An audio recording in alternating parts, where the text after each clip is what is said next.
This is the Cowboy State Daily Morning Show with Jake. The new way Wyoming wakes up. It's time to take a look at what's happening around Wyoming for Monday, February 24th. From the Cowboy State Daily Newsroom, I'm Wendy Kaur. The 20-year-old woman who was severely hurt in the February 14th tunnel collision outside of Green River is in the care of incredible medical teams. Cowboy State Daily's Claire McFarland reports that that's what Darren Macy's family released in a statement last week.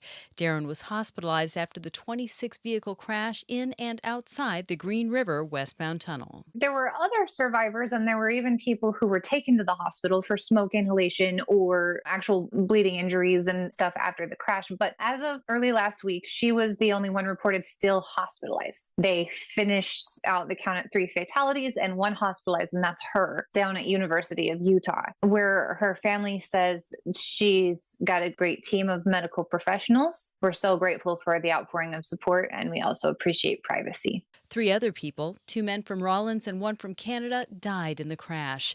Several others escaped the tunnel as fire and explosions surged through it. The Sun Valley Resort in Idaho and its slopes on Bald Mountain continue to set the standard for world-class ski operations. That's why a recent Idaho Supreme Court ruling against Sun Valley stopped ski industry watchers in their tracks and raised concerns about an avalanche of liability lawsuits.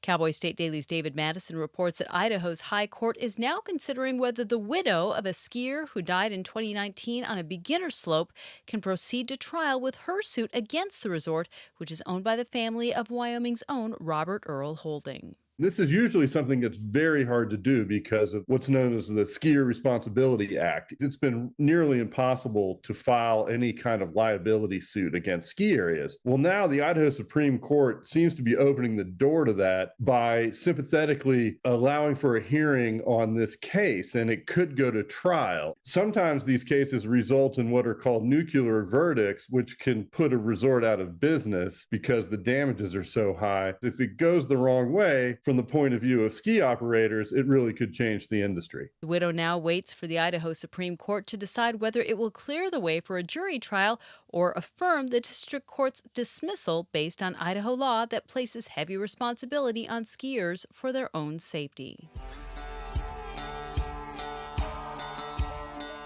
Chancey Williams' new hit song, The Ballad of Uncle Don, has hit #1 on the CMT music charts. The Wyoming native has made his mark on Nashville with his songs about the real Wyoming experience. He told Cowboy State Daily's Jackie Dorothy that the idea for the song came about over a cup of coffee and chewing the fat with his uncle in Moorcroft. He took one of those extraordinary stories that we kind of take for granted and made it into this beautiful ballad and a great tribute to his Uncle Don. The goals for Williams for his music videos are to show off the real Wyoming and not the Hollywood version. As The Ballad of Uncle Don continues to grow in popularity, Williams said his uncle is also enjoying the song and its message. I'll be back with more news right after this. Looking to earn money for college while making a difference in your community? Join AmeriCorps Vista with Serve Wyoming. Vista members tackle affordable housing, food insecurity, and poverty across the state, all while promoting volunteerism. Enjoy a living stipend, health insurance, childcare, and college scholarships. No experience? No problem. Serve Wyoming is placing Vistas with Lions Disability Transportation in Cheyenne, the Nicholas and Art Museum in Casper, and Rooted in Wyoming in Sheridan. Reach out to Serve Wyoming at servewyoming.org. The Museum of Flight and Aerial Firefighting moved its biggest acquisition yet to its collection of vintage airplanes at the U.S. Highway 14 rest area near Grable. Tanker 97, a Boeing KC-97 Stratofreighter, joined 7 other vintage airplanes that previously served as aerial firefighters throughout the U.S. The museum's owner and operator told Cowboy State Daily's Andrew Rossi that the 153,000-pound tanker has immediately become the crown jewel of the museum's collection. They've actually had the plane for over a year, but they couldn't get it the short distance from the runway of the airport to the museum until the ground froze, because otherwise this plane weighs 153,000 pounds, so it might sink into the ground if the ground's too soft. While the Museum of Flight and Aerial Firefighting is open year-round, its newest acquisition will probably be for the eyes only. Until the cabin is empty, no one will be allowed on board. And that's today's news. Get your free digital subscription to Wyoming's only statewide newspaper by hitting the daily newsletter button on CowboyStateDaily.com. I'm Wendy Core for Cowboy State Daily. For a Native American child living in poverty, opportunities are limited and filled with obstacles. Generational trauma, poverty, and a disconnect from their culture. These children are looking for a new direction, a chance at a better life for their families and communities. At St. Lebre Indian School, Native American children get that chance. I like that they try to keep us safe. I do feel safe here. My favorite thing about Lebre is how they incorporate our cultural values into our everyday education. St. Lebre is more than a school. Here, every child gets the education and tools to become the change makers of tomorrow. Graduating from Lebre will allow me to attend bigger universities and colleges through their scholarship programs. Learn more about how St. Lebre is helping lead our children to a future that is proud, prosperous, and free. Learn more at stlebre.org.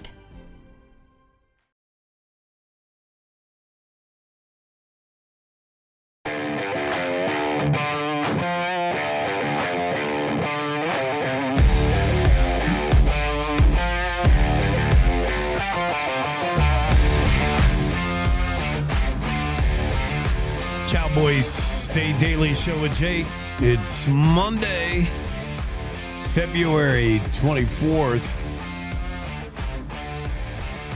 We got a lot of stories to get to, a lot of weekend stories.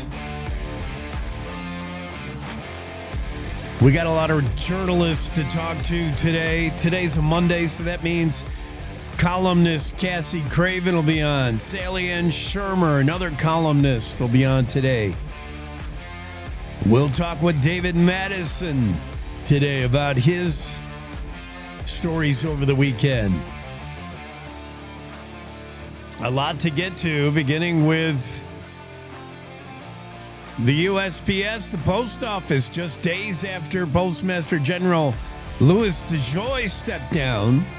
We find out now that the post office is going to reverse course on the Delivering for America plan, at least the part of it that would concern Wyoming and rural mail delivery that would be sent out of state. Not going to happen now.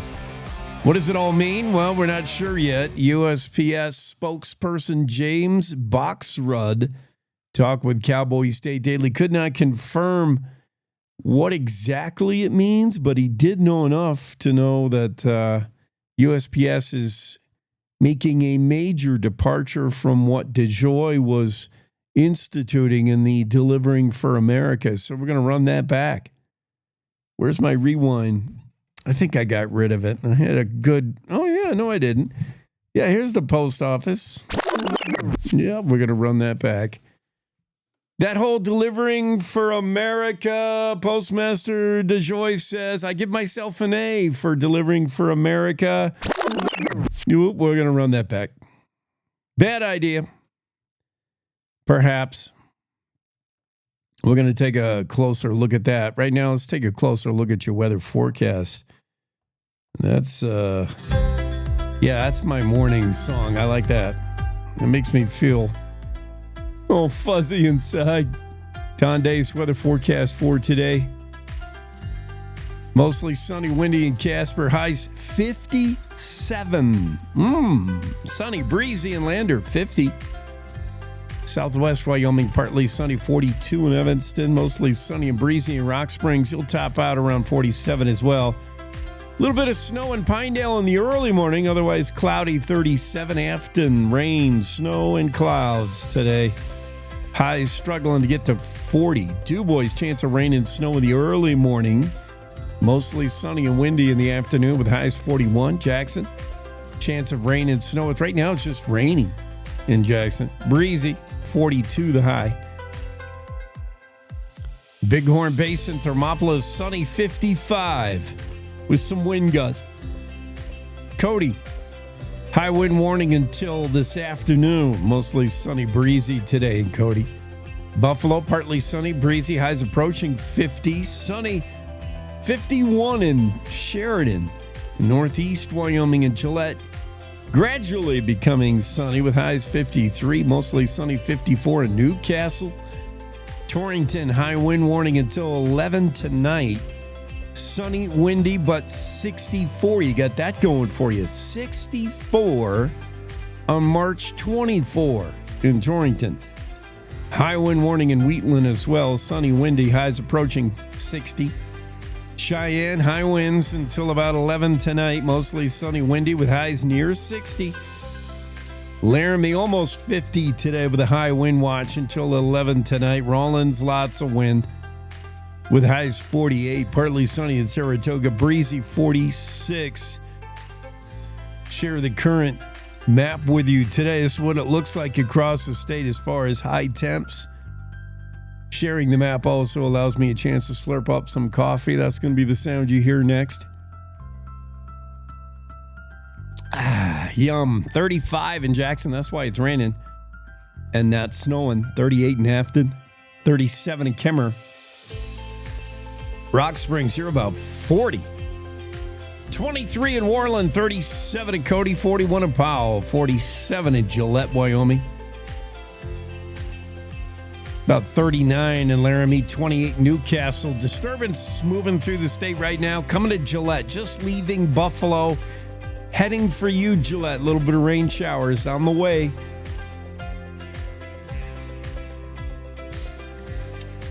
Otherwise, the majority of the state today is going to see sunshine, but it's going to come at the cost of wind. Road conditions today, high wind warning down in the southeast part of the state on I-80. Blowover risk where it usually is from Cheyenne to Elk Mountain. And from Cheyenne north to Wheatland. You got a blowover risk if you're in a high-profile vehicle. Now, I got some strong winds east of Casper as well.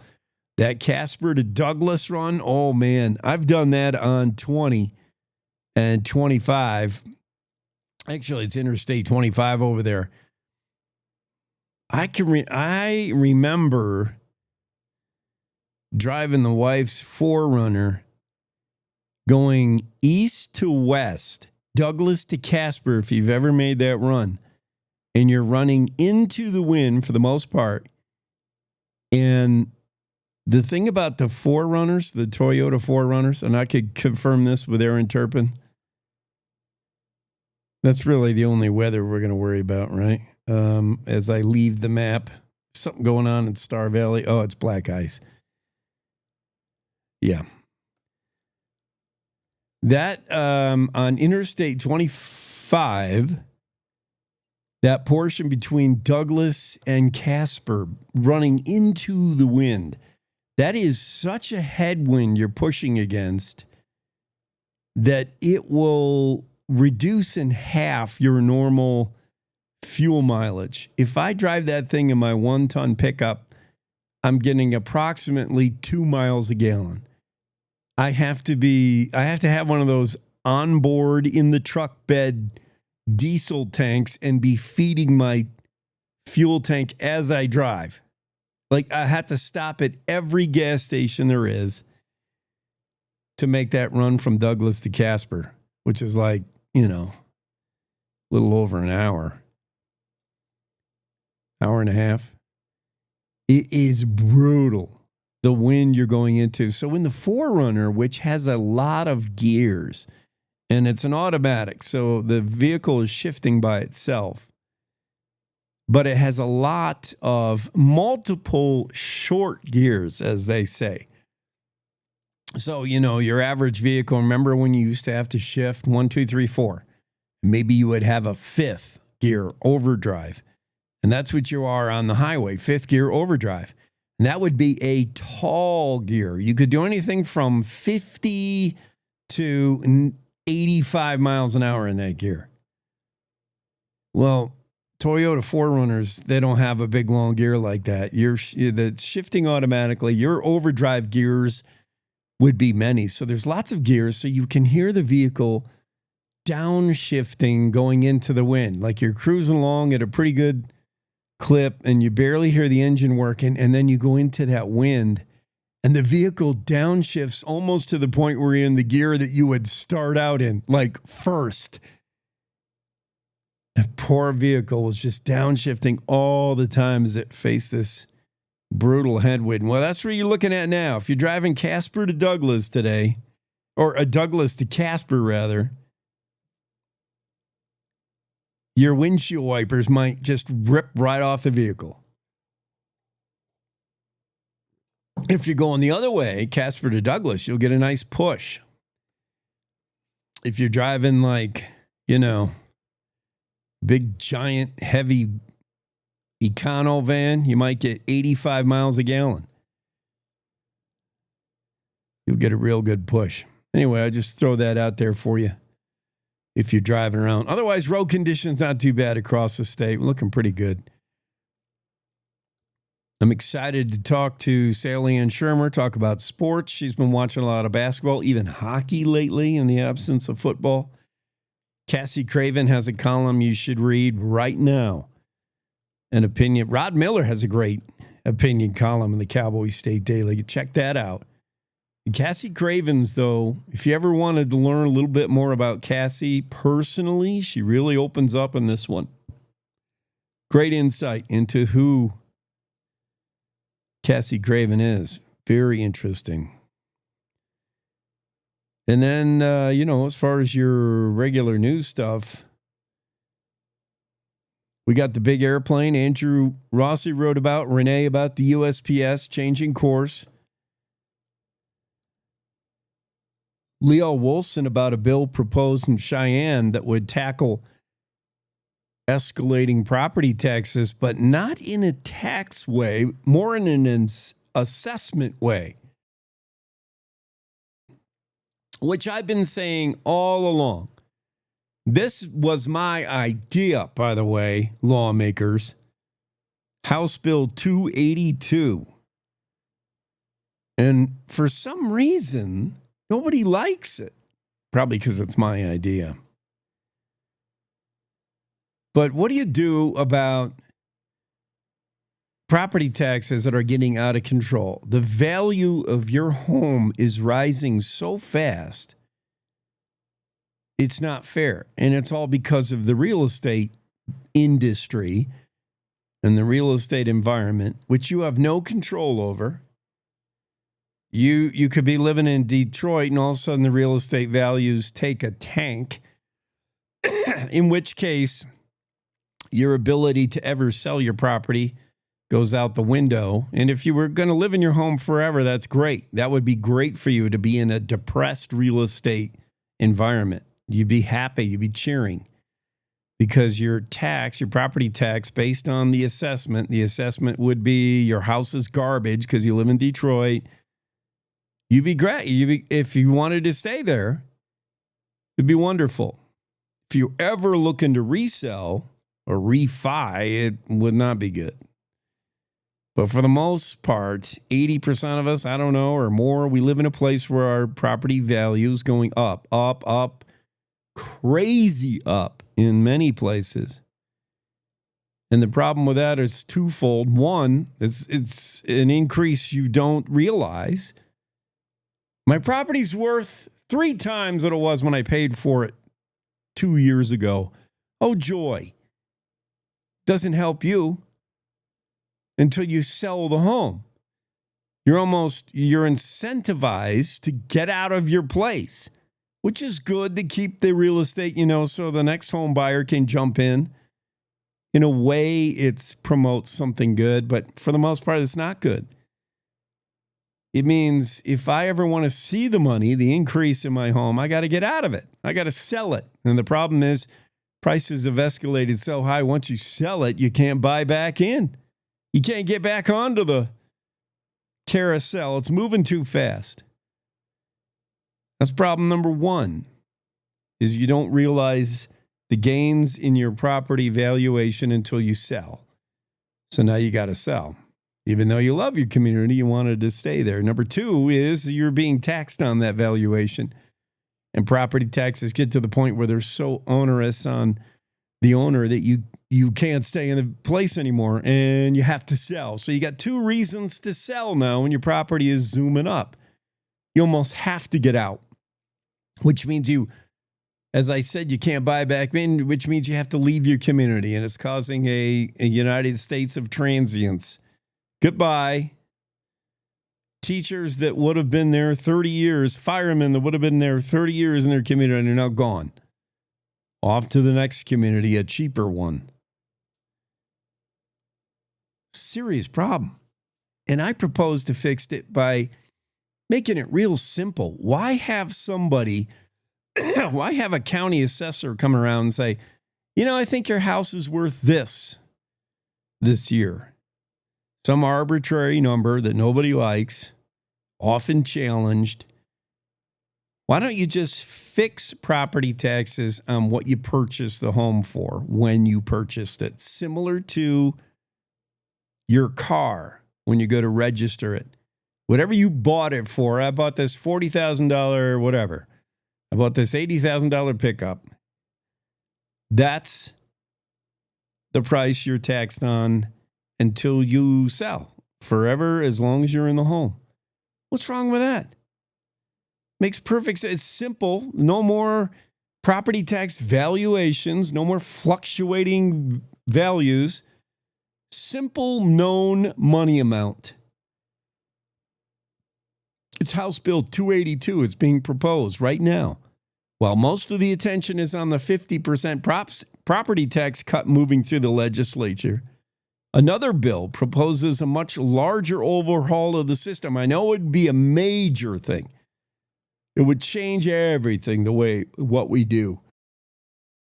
Opponents of the bill say it'd be unconstitutional. Well, then change the Constitution. This would be the state constitution, by the way. And kind of nobody likes it. Opponents say it's unconstitutional. Would it be extremely difficult to manage? I don't understand why. I guess I'd have to read more of Leo's story. Seems to me like it'd be easier to manage. Like, here's the property tax for your house. It's the same every year. Because that's what you bought it at. That's what you're taxed at. It seems to be real simple to manage. I got to dig more into that. Maybe we'll talk to Leo later if we can get him on. Right now, we got to take a quick break, get Greg Johnson into the Zoom room. Be right back in 3. Don't go anywhere. Tracy and Pedro might not get along so well. You're standing on my tail. But there's one thing they agree on. There's a right seat for everyone. Oh, that's the good stuff. Whether you're a dog, Hold on, Pooch. a cat, a fish, or a rat. And I'm a ferret. Be sure to travel safe. How can you be so sure? I'm absolutely positive. On your next adventure, make sure your children are in the right seat for their age and size. Get it right at nhtsa.gov/the right seat. When she was 19 weeks pregnant with Finn, Kelly went in for a routine ultrasound. The doctor knew that something was wrong when he looked at his heart and saw that there weren't any chambers and there were abnormal connections. After Finn was born, he needed multiple surgeries and procedures just so he could survive. He has had 17 procedures, including 2 open heart surgeries. To be perfectly honest, I can't see Finn even getting past birth without the American Heart Association. Finn's entire family is grateful to the American Heart Association. Their support of life-saving research and medical breakthroughs gave Finn a second chance at life. I love to go on bike rides with my daddy. Thank you for helping kids like me. Learn how you can join us in the fight to help prevent death from heart disease and stroke at helpheart.org today.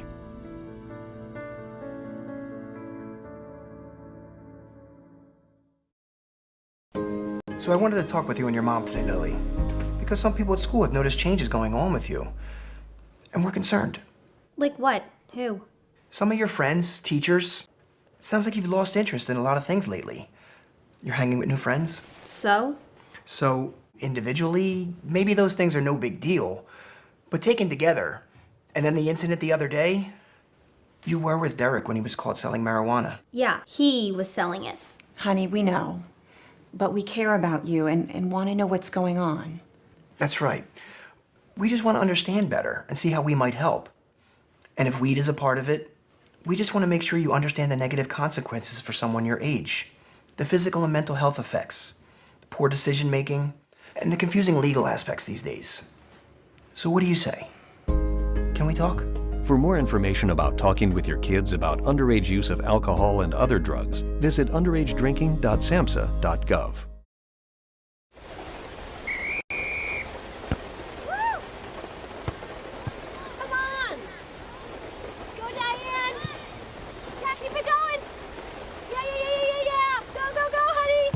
If you love them enough to drive an hour to cheer them on as they get beat 11-0 in the rain, then surely you'll check nhtsa.gov/the-right seat to make sure they're correctly buckled in the back seat.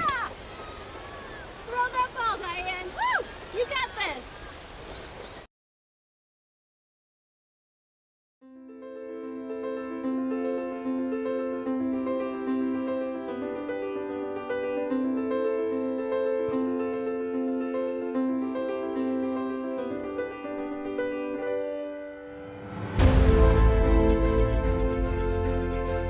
Cowboy State Daily Show with Jake continues. Greg Johnson into the Zoom room. Let's tee up the weekend stories for you a little bit. Greg, it's helpful to have you on a Monday because there are so many stories to get through. I like to have an idea of how to triage them. And I was kind of dipping way back. One that we missed over the weekend that I didn't get a chance to talk about Friday was the post office kind of reversing course a little bit. Renee Jean has that story. Louis DeJoy steps down, Postmaster General. Next thing you know, a couple days later, we say, that whole delivering for America thing might not work for Wyoming. Good idea, but not for rural areas. Maybe we're not going to ship our mail outside of the Cowboy State. We're still unclear of what the ramifications are in the big sense, but looks like the plan may not work here in the Cowboy State, Greg.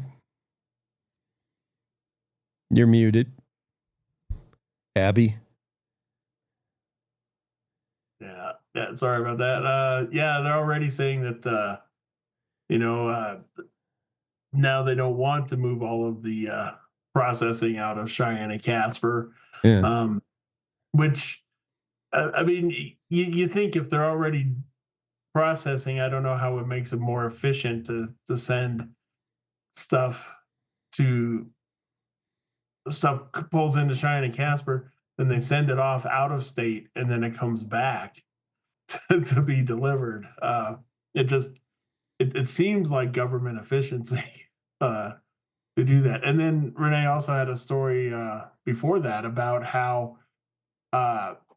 the Denver processing facility is so overloaded that it was sending some of its mail to Casper to be processed.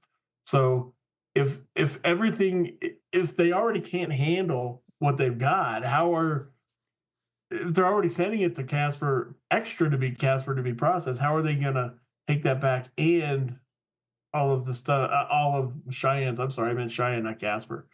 All of Cheyenne's again. So yeah, it just it didn't make a lot of sense. I mean, it really, I don't know how much better it's actually going to be. The post office hasn't. I don't remember the last time people said, that post office service is getting better. So I don't know if it's just a system that's beyond getting much better anymore, given all the other options people have for sending stuff. But yeah, they're definitely saying, especially for rural states like Wyoming, already backtracking even before the Postmaster General leaves, like he says he's going to. Yeah, I don't have a degree in post office history. I didn't go to school for that, but I can just guess there's like, 3 things at work: efficiency of the mail delivery, cutting costs, and trying to increase a little bit the speed or decrease the speed. So the trade-off is the letter gets to you slower, but we've cut some costs. And then where does efficiency lie in the middle of that? And I think they found that while it did make sense on paper and the Excel spreadsheet to have fewer mail facilities where you would, hopefully they're in a place where you can hire cheap. Like, to have a mail facility center in a place where you would have to pay 3 times the minimum wage might not make sense. You'd have to pay a lot of sorters. And to build new facility centers, forget it. That's a capital expense. So you take a facility that already exists, a big one like Denver, and they're processing a ton of mail, and you say, we just expand that a little bit. We hire cheap, and the trucking costs of moving the mail out of Cheyenne to Denver and then back to Wyoming, it's infinitesimal compared to what it is to hire a whole outfit to process mail in Cheyenne. So maybe that was the thinking, the trade-off. It is cheaper to ship it out to Denver where we already have a facility that's big, but I guess it's not big enough because like you said, Greg, they were overloaded, overwhelmed at times and had to send it right back to Cheyenne. So I think it's a difference between real world things, real world economics and mail delivery and theory. Like, oh, this should work. We crunch the numbers, and it should work. But I don't know. Will it really work? Mail's not getting better. It's getting worse. And it's getting more expensive. Although still a bargain. What does a stamp cost? I don't know because I do everything online. Right. Anymore. I have no idea. And that's one of the problems. Everybody everybody does paperless billing. They get emails. They go online to pay their bills. Yeah. I don't remember the last time I actually had to mail something. You know what? It's like once a year. It used to be once a year when I would mail in my taxes, but anymore now I do that online too. So. Same. I'm exactly the same. What goes out of my house, mail, used to be once a year IRS. Now it's zero. Yeah, I don't mail anything. I get little notes every once in a while in my mailbox. Yeah. Because I just forget about it. I don't check it. I go. And then say, well, if your mailbox is getting full, often, we're gonna think nobody lives there. Yeah, I get those too. I say, hey, it's supposed to be free for me to have a mailbox where I live as long as I can prove I don't get mail at my house, which I don't. But the hassle of proving it to the government that I can't get mail delivered to my home in a town that's known for not having mail delivery. No one in Jackson, 95% of the people in Jackson do not get mail at their house. It's just the way it is here. We don't have a mailman. So it should be slam dunk to prove that I don't get mail. But it's so hard that I just go ahead and pay for the box because I tried it a couple times. It's not worth it. So I pay, and yet I still get those notes saying, you got to get your mail more often. Your mailbox is all full. It's full of all just junk mail. I go once a month. It's full of crap. Full of crap. Yeah. Once a month I go. Yeah, it's all the mailers and stuff and everything. A local paper I unsubscribed to a long time ago in a different city. Yeah. Still is mailing me the classifieds and stuff, and I don't want them. You still can't escape spam, even at that unsolicited send this to mailbox number blah blah blah. It doesn't have your name. That's the equivalent of email spam. It's the same thing. It goes right into the garbage. Most of it is addressed to people who don't live at this address. Mm-hmm. They're people who have lived here before me years ago. Incredibly wasteful.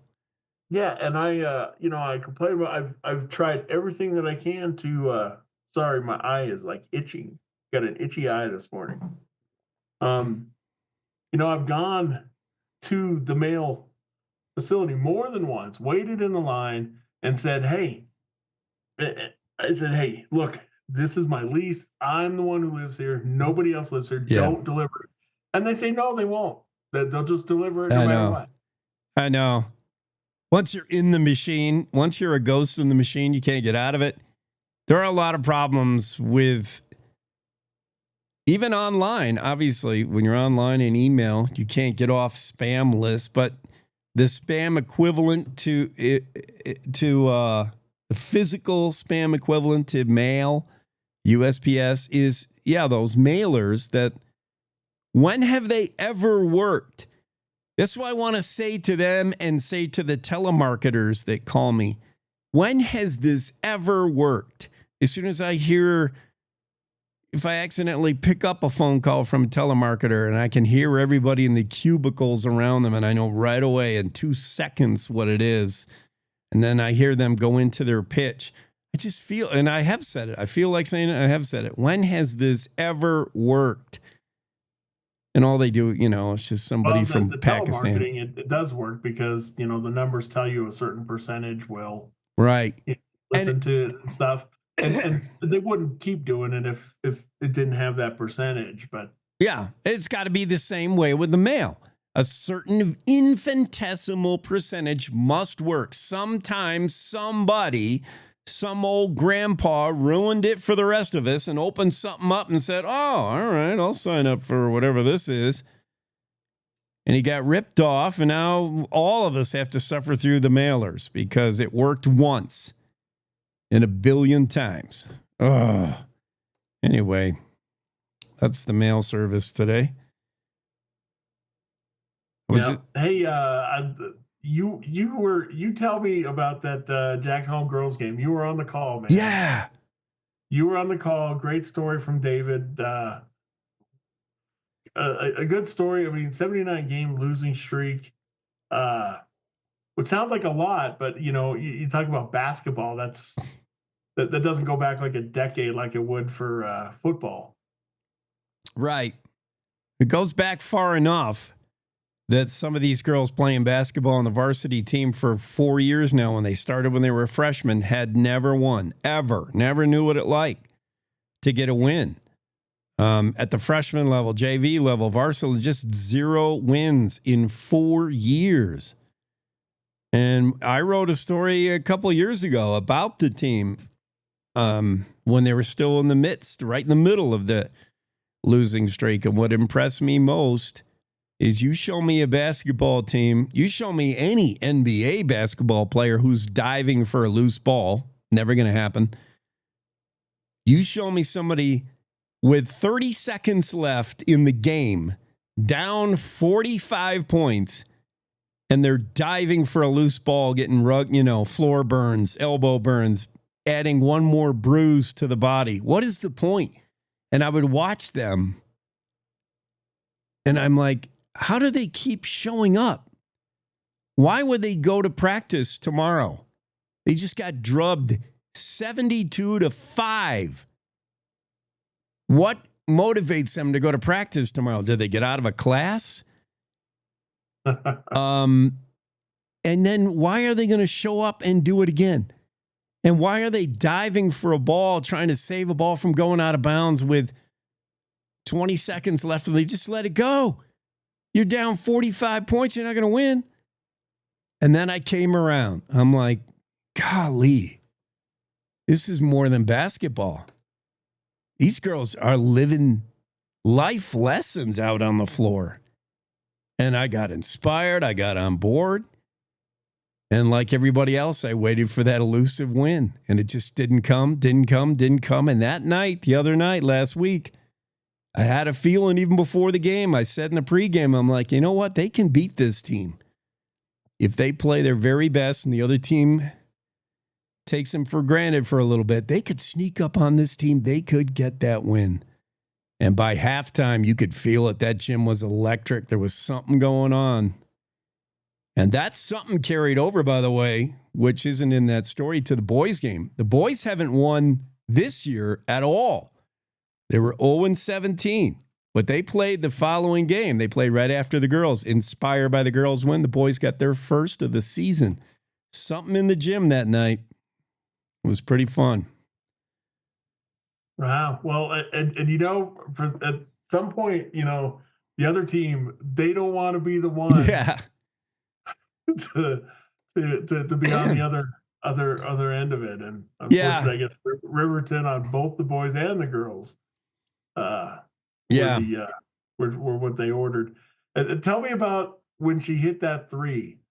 Yeah. What was that? What was the gym like? It blew up. You said it on the broadcast that this place is going to go nuts if she. Yeah. If somebody. I mean, that ball hung in the air for a lifetime, and the place was deathly silent until it swished through, and then pow. I mean, I had to turn. I have a microphone on me and my cohorts, and then I have a microphone that just picks up the gym ambiance. I had to turn that down. It was blowing up. It was like redlining. Yeah, that place was louder than I ever heard it when that shot went in. It was pretty fun. What a night. And yeah, I looked at the girls from the other team, the Riverton, and I was trying to figure out at the end of the game whether they knew the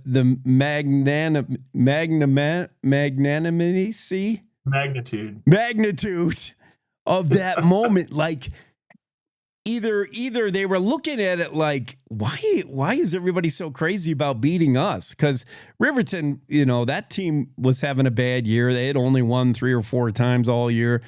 They were either wondering, why is this gym going crazy just because they're beating us?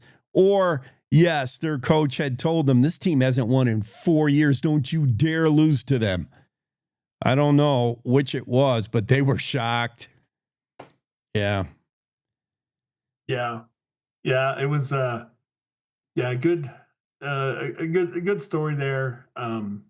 You like to see that. I was in Gillette when they split the schools when they opened Thunder Basin, and the entire Camels football team chose to transfer. The entire football team went to Thunder Basin, and so Campbell County was just terrible for. They even got beat up on by East. That's how bad. Oh wow! Yeah. For 2 or 3 years there, and that was bad. And of course, because before they opened Thunder Basin and basically split the school, Campbell County had so many more students than any other school in the state.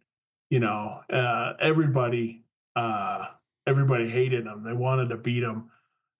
And so nobody had any sympathy for the Camels there, but they've bounced back. But it took a while to build that program back up.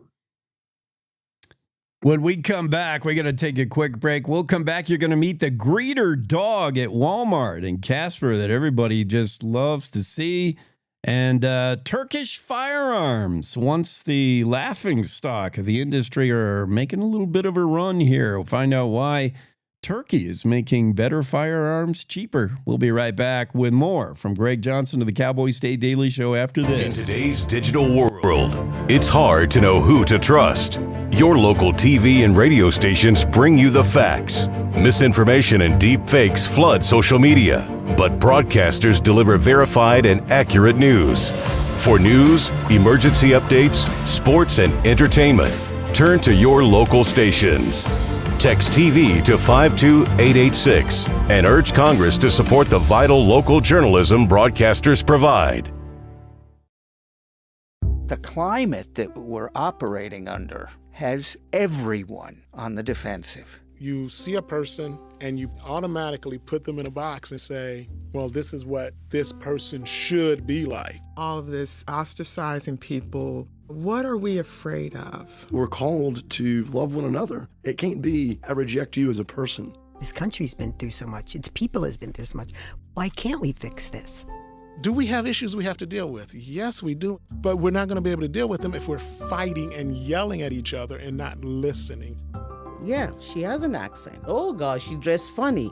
But we're talking the same thing. We're all concerned about our children, concerned about the world we live in. A lot of people wouldn't even think we should be here talking to each other, but I'm sorry, I disagree.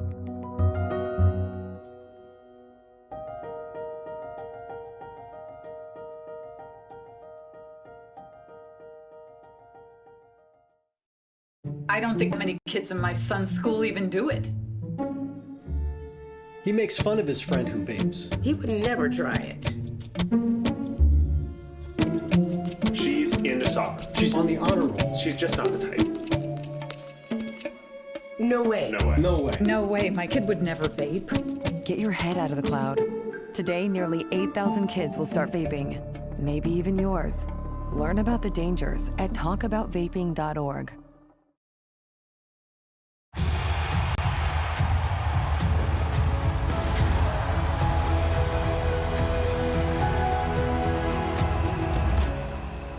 Breathe. Love what you do and you've already won, my parents used to say. My parents whose smiles were my first finish line, who championed respect, whose resilience built mine. Even more than I wanted a gold medal, I wanted a heart of gold, like the mentors who were my balance beams, refusing to let me down, and the coaches who spoke out to anything out of bounds. Heroes who never stood on podiums, but stood up for me. Every shot I made, give the assist to those who since my youth were referees, ready to blow the whistle and end abuse.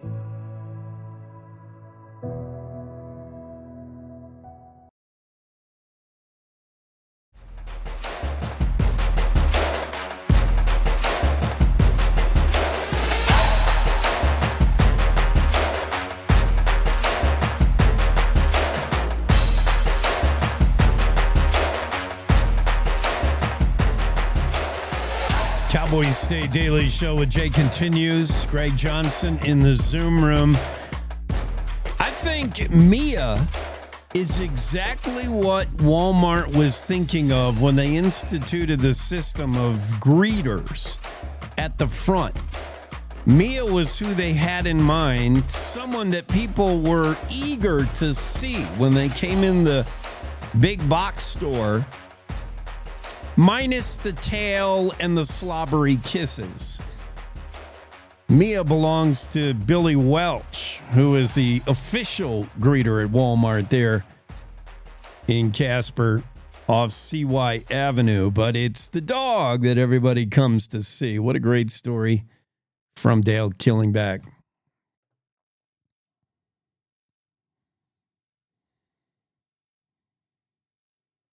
You've muted yourself again, Greg. I didn't do that, did I? No. Okay. No, I do it if I'm like in a cough or something. Oh, yeah. Sorry. You guys don't need to hear that. But yeah, Mia seems to have a great disposition. Doesn't seem to mind putting on the tutus, and right? The sunglasses, which I don't know. I told you my feelings before about dressing pets up and stuff, but you're not a fan. I'm not a fan. Me neither. She seems to like it. She's pretty cool with it. Yeah. It's a good it's a good gimmick, and good for Walmart for not being buttheads about it. Can I call people buttheads on your radio show? Probably. Okay. Yeah. We'll go with it. Because there's some places it's a dog, and even though it's a service dog, you got to keep it over here, and it's an attraction for people. It brings people in, and he has fun with it. So good for them. Well, we all know in today's world, it only takes one Karen and a lawyer to put the end to Mia greeting at Walmart. So nobody blow it, all right? Everybody be normal, be Wyoming, and enjoy the dog and stop and pet it. If you don't like dogs, just walk on. Don't be that Karen, I need to see the manager. I'm allergic to dogs, and you've ruined my visit to Walmart. Yeah, I love this. This is a great story. Mia, the Walmart dog, celebrity, social media celebrity. And yeah, she's got over 3,000 followers on Facebook. Yeah. Almost 4,000.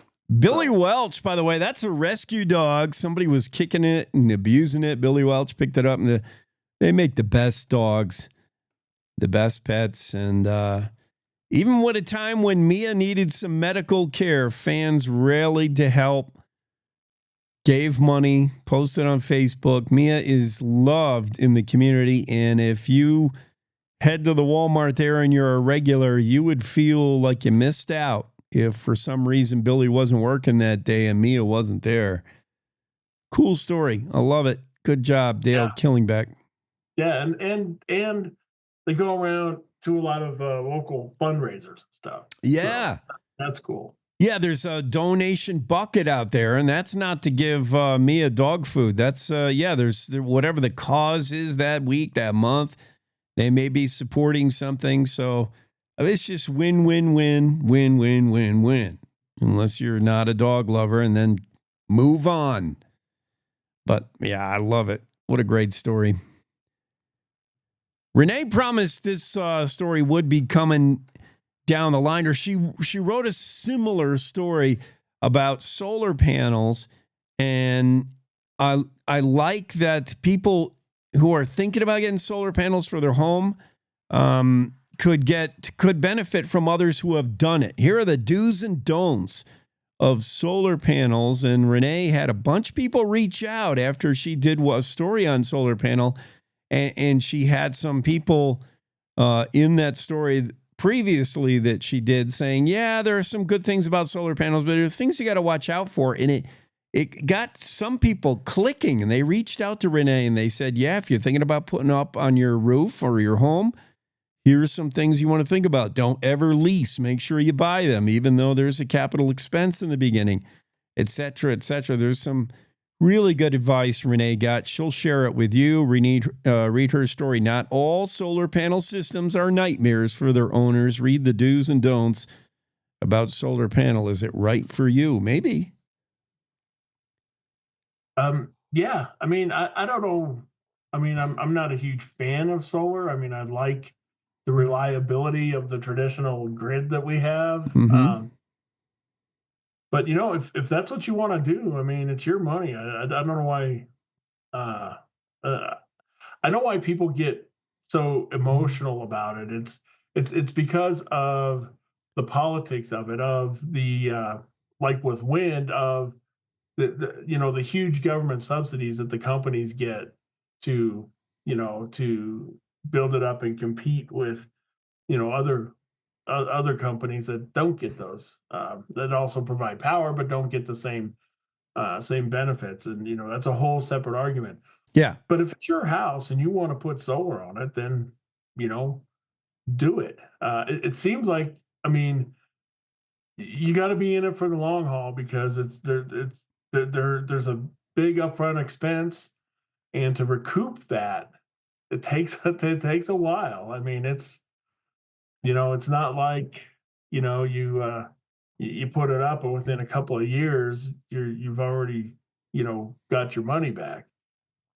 I hear anecdotal evidence, like there's, places in Europe where it's just baked into a home build. Like it's just taken for granted that you put a garden on the roof and solar panels on the roof. I think solar panels for just, your one home are a super smart way to go. You don't have to hook them into a grid. It removes the political nature of the whole deal. And they work. They do. You can store a certain amount of power in batteries. Listen to one person that reached out to Renee in this story, Deb Handel. She hasn't paid an electric bill since 2008. So tell me solar panels aren't working for her. I think they should be on the top of every home in Wyoming and Arizona and places that get sun. Why not? Yeah. I mean, you want to live off the grid. Mm-hmm. I mean, they don't have it's not a big, it doesn't seem to be practical to have, your home wind power system. So yeah, if you want to be off the grid, solar is it unless you got some water and you want to build some little hydro. Now thing on there, your property, but, there was you know going back a couple of years ago, there was a 150 apartment major huge complex in Casper that attempted to use wind power by putting turbines up on the roof. The problem with that is the wind got blowing one day and it just lifted up off the ground and blew away. You can find that now in South Dakota. Just kidding. What else happening in the news? Well, you were talking about those Turkish guns. Yes. You know, once a joke, people consider them a joke, and now they're becoming really popular. And you know, it's easy to see why the cost. Yeah. If they're a joke until they're like, oh wait, they cost how much less than the American gun? You know, people are all about Buy USA until they see the price. Yeah. Yeah, it's interesting. Mark Hines, did you know? Do you know if Mark went down to SHOT Show? He talks about it in the story. I don't know if he attended. I don't know. SHOT Show is an annual gathering for firearm enthusiasts where you can see the latest and greatest in all things that are firearms. And SHOT Show was buzzing about the Turks and what they bring to the table as far as firearms. Now, they don't invent the wheel, but they recreate the wheel. In fact, they have reversed engineered, for instance, the high-end Staccato 2011. That pistol will run you about $3,000 if you get the actual Staccato. But Turks, they took that thing apart. They rebuilt every piece of it and made their own version of the Staccato. And they run that thing for about $750. So you can see why it's becoming popular. Turkish firearms. Mark Hines has that story. One more story is what we got time for. What do you think? Did you see the video story that the sheriff Hannah and Riley did with Sheriff Kozak? I love it. That was great. You know what? It still stands out to me, and it tells you so much about jail life and how there's some people have this attitude that it's everybody's fault, and I love how they got the inmates are out of the jail and stuff, and they got the thing going, and the one guy and they're all blurred out, so it's not like they're 15 minutes of fame. They're all blurred out. Yeah. The one guy looks at the camera and is like, "F you, mom and dad." it's like, okay. It's like saying, "Okay, mom and dad, I'm in jail. You happy now?" You know, and they're probably like, "Yeah, I'm kind of happy." You know. Sheriff Brian Kozak is doing things in a different way, and he's caught national attention for his uniqueness, and now probably even more attention because Hannah and Riley from Cowboy State Daily put together a pretty cool video of him. You're going to love it. Yeah, I like it. Go check out that story. It's video, Cowboy State Daily, Wyoming's Billboard Sheriff, a day in the life of Brian Kozak. It's pretty fun. Right. All right, we got to bounce. It's time for Wendy's News. Thanks, Greg. All right, I'll see you, Jake. Have yourself a fantastic Monday. Cowboy State Daily Show with Jake continues. Right now, it's top of the hour as we head to hour 2 of the show on a Monday. Wendy Coors News. We'll see you on the other side of that. Thanks for spending your Monday with us.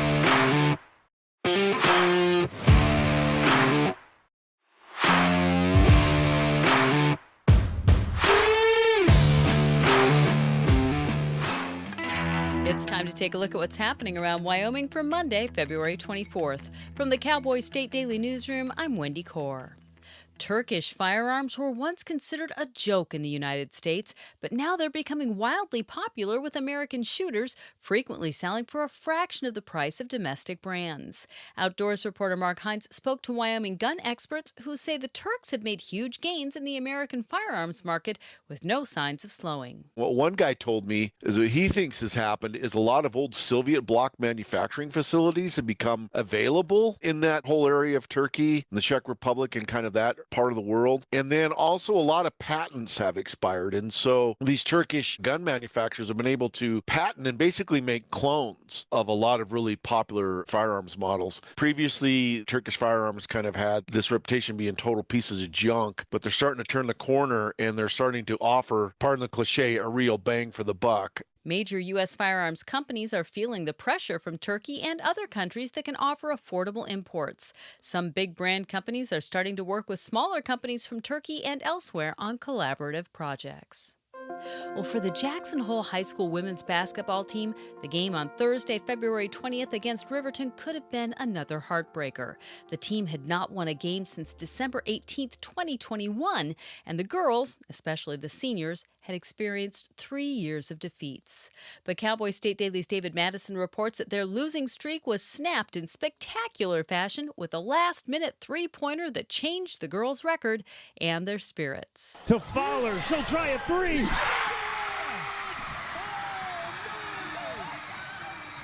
13 seconds are left. They call a timeout. Coach draws up a set play. Two seniors set a double screen, and the one sophomore on the floor, Ari Fowler, breaks free for an open shot and just drains it. I interviewed the captain, Mads Holland, and she said that they had found this video on Instagram where a girls' basketball team was trying to break their losing streak. So they took all their shoes, formed a pile, and then made a circle. The captain instructed the shoes on how well they were going to play. So when that sophomore lifted off for that last jump shot, she was jumping with blessed shoes, and she sunk the shot that broke the 79-game losing streak.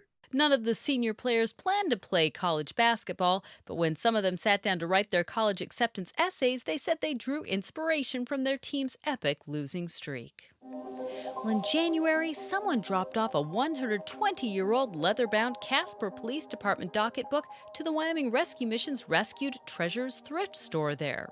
Cowboy State Daily's Dale Killingbeck took a look at that 1904 docket and said it was a chance to get a glimpse of life in the early part of the 20th century. People were riding horses recklessly and being ticketed for that. And also there was a house of prostitution that was raided, and there were quite a few fines levied there. And then a lot of drunkenness on the streets in Casper back in the day, and that was like a $5 fine typically. The department said getting the docket back is something special, and it will be put in a special display case so the public will have access to this piece of history. I'll be back with more news right after this. Looking to earn money for college while making a difference in your community? Join AmeriCorps Vista with Serve Wyoming. Vista members tackle affordable housing, food insecurity, and poverty across the state, all while promoting volunteerism. Enjoy a living stipend, health insurance, childcare, and college scholarships. No experience? No problem. Serve Wyoming is placing vistas with Lions Disability Transportation in Cheyenne, the Nicolason Art Museum in Casper, and Rooted in Wyoming in Sheridan. Reach out to Serve Wyoming at servewyoming.org. Survival in Wild West Wyoming depended on treating illnesses without the help of modern medicine. Whiskey figured in a lot of treatments for all sorts of medical problems, some good and some not so healthy. Cowboy State Daily's Renee Jean decided to take a look into the history of these medicinal alcoholic drinks. Some of their remedies may have been a little bit questionable, like adding mercury to a whiskey-type concoction, and strychnine added to whiskey, for example, which caused an effect that felt, quote, like 1,000 baby tarantulas crawling all over you. One of the more popular home remedies of the day was called sarsaparilla, which is made from a blend of birch oil and the dried root bark of the sassafras tree. It was thought to cure all sorts of things, ranging from eczema to syphilis. And that's today's news. Get your free digital subscription to Wyoming's only statewide newspaper by hitting the daily newsletter button on cowboystatedaily.com. I'm Wendy Corr for Cowboy State Daily. Wyoming is a big state, There are so many stories to tell, and here at Cowboy State Daily, we pride ourselves in bringing those stories to you every day. I'm Riley Strand, videographer and production assistant for Cowboy State Daily Video News. Every day, host Wendy Core and I talk to the experienced journalists who are covering the topics, issues, and people that are important to Wyomingites. And in our daily newscast, we bring you their stories. Tune in to Cowboy State Daily Video News every morning, only on cowboystatedaily.com. In southwest Wyoming, wide open space is waiting. This is how we explore it. In Rock Springs and Green River, Wyoming. Plan your adventure at explorewy.com.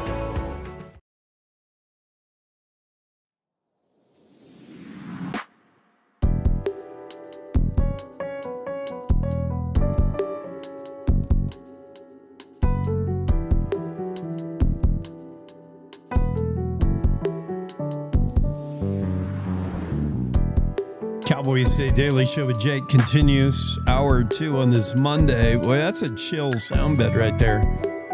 Make me fall back to sleep.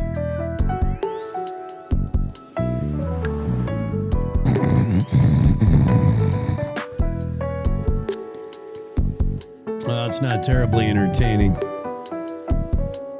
Story from Claire McFarland about the one victim from the, well, not a victim, but an injured from the Green River tunnel thing back on February 14th. I know this young lady, or I kind of know of her, which really brings it home. We share the photo of her and her dad with you for you podcast viewers. That's Larry Macy on the left with Darren Macy on the right. The 20-year-old is a Green River graduate just a couple of years ago. And Darren Macy, we were just talking about girls' high school basketball and how I am the voice of the Jackson Bronx. I do the play-by-play for the Jackson Bronx. Jackson plays Green River often. And this young lady was a standout basketball player for the Green River Wolves. Really good player, Darren Macy. And many a time I called her name.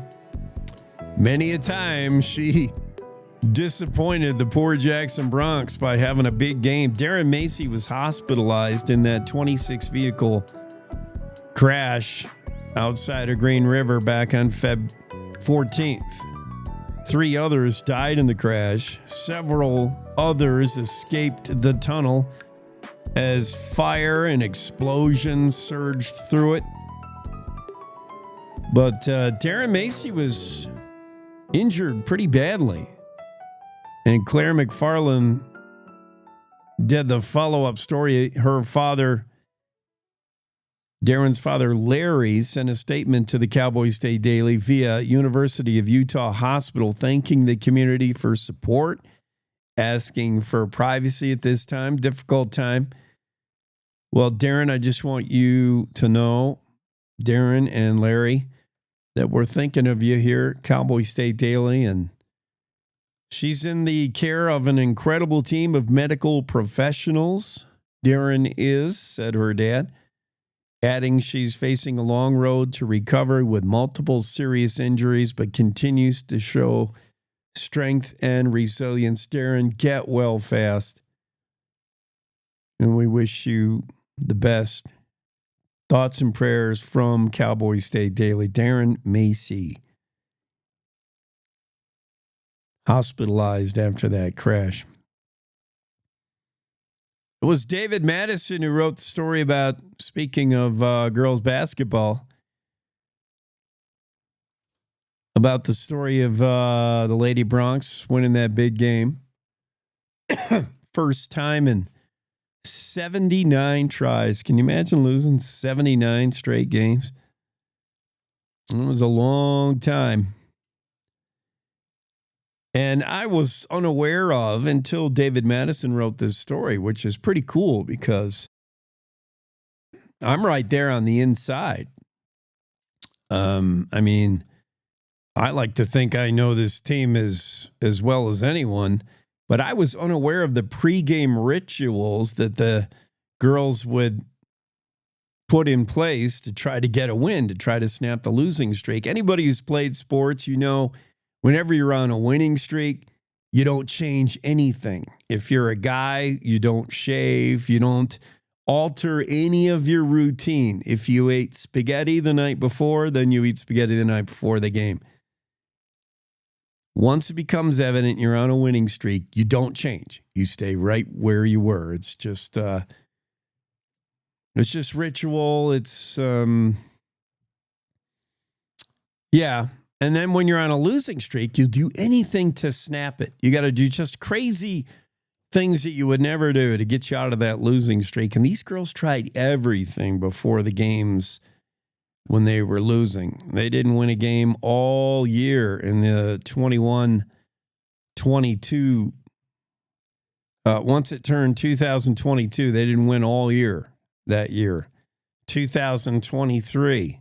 They played over 20 games. I think they played 22 total games. Didn't win at all. And they would try different things in the pregame. They would write down a one-word encouraging phrase on a piece of paper and then mix up the pieces of paper and hand it out to each girl. They would write on their own bodies words of encouragement. They would wear different matching, whatever it took to try to snap that losing. They tried everything. In 2022, nothing worked. 2023, they tried everything. Nothing worked. Never won. 2024, never won. Finally, team captain Mads Holland, she watched a TikTok that showed another team snap their losing streak by placing everybody's sneaker. Everybody take your shoes off in the locker room. Everybody take your sneakers off, put them in a pile. And all the girls stood around that pile and blessed their sneakers, instructed their and I guess you don't call them sneakers anymore. What are they? They told their kicks how to play. They encouraged their own shoes on what they would do, according to team captain Mads Holland. You will run faster than the other team. You will run down to the other bucket and make that layup. You will rise up off that floor and make that shot. They just willed it into their sneakers. That's absurd. Yeah, about as absurd as everything else they tried in 79-game losing streak. And wouldn't you know it, on that night last Thursday night, with the blessing of the sneakers, they did it. Wow. This place is rocking. Oh, stand up, folks. Stand up. And the lid will blow off this joint if Jackson gets a bucket here. 32-32, 13 seconds to play. Trinity Green with it. Green to Fowler. She'll try a three.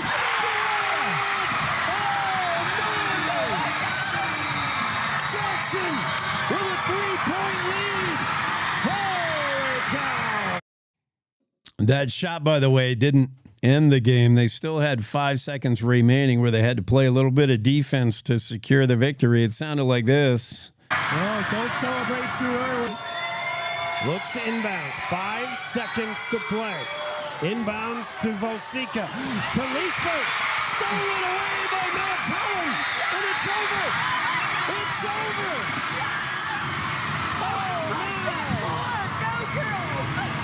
Yeah, that was a moment right there. That was last weekend. Thursday night. The wife is in the kitchen here, over here. Yeah, it just brings back emotions all over again. What a win. What a win for those girls. That was a fun night. And it was the blessing of the sneakers that did it, I guess. I don't know what you do next time. I guess you got to continue that ritual. Next time is going to be this week. I think the team plays Friday night. Yeah, Friday night on the road in Star Valley against a very tough opponent. But yeah, you got to keep with that. Whatever got you there, You stay with it. Bless the sneakers again. Do what you got to do. That's a fun story. David Madison wrote that. David Madison got a ton of stories over the weekend. We're going to talk with him live next hour, get an idea of what he's been up to. But he's got a lot of interesting stories in the Cowboy State Daily you got to check out, including this one. Environmentalists who call themselves tree huggers want more Yellowstone bison hunted. It's a unique environmentalist group, and when environmentalists tell you that they want a hunt increased, you got to listen. Environmentalists who refer to themselves as tree-hugging hunters implore authorities that there should be more Yellowstone bison hunted. And if you're unfamiliar with the whole saga that began, probably over a decade ago now, bison are doing really well as far as on a comeback. When you think about some of the iconic Western species that used to populate Montana, Wyoming, Idaho, and these Western states. In fact, bison roamed as far south as Texas. They were just thick in northern Texas. I mean, bison at one time were on the prairies of the West in such numbers that eyewitnesses referred to seeing them and having them look like, from far away, they look like just a swarm of insects, locusts, like they would turn the valley black with their color. It just looked like the whole valley was moving. And that was a herd of bison. So numerous that when they thundered by, the ground would shake. There were a lot of bison. Estimates, range from all over the place. Millions, jillions, I don't know. They were a lot of them until Buffalo Bill Cody shot them all. Railroad men shot them all. I mean, there were many reasons to get rid of the bison. What you'll hear most often is it was a purposeful, intentional effort by white European settler Americans to make Native Americans more dependent on a white way of life. The Indians revered, Indians west of the Mississippi, out west where the bison roamed, revered the animal, used the animal, hunted the animal. It was key to their survival, keystone species to the survival of Shoshone, Cheyenne, Arapaho, Crow. It was a necessary beast.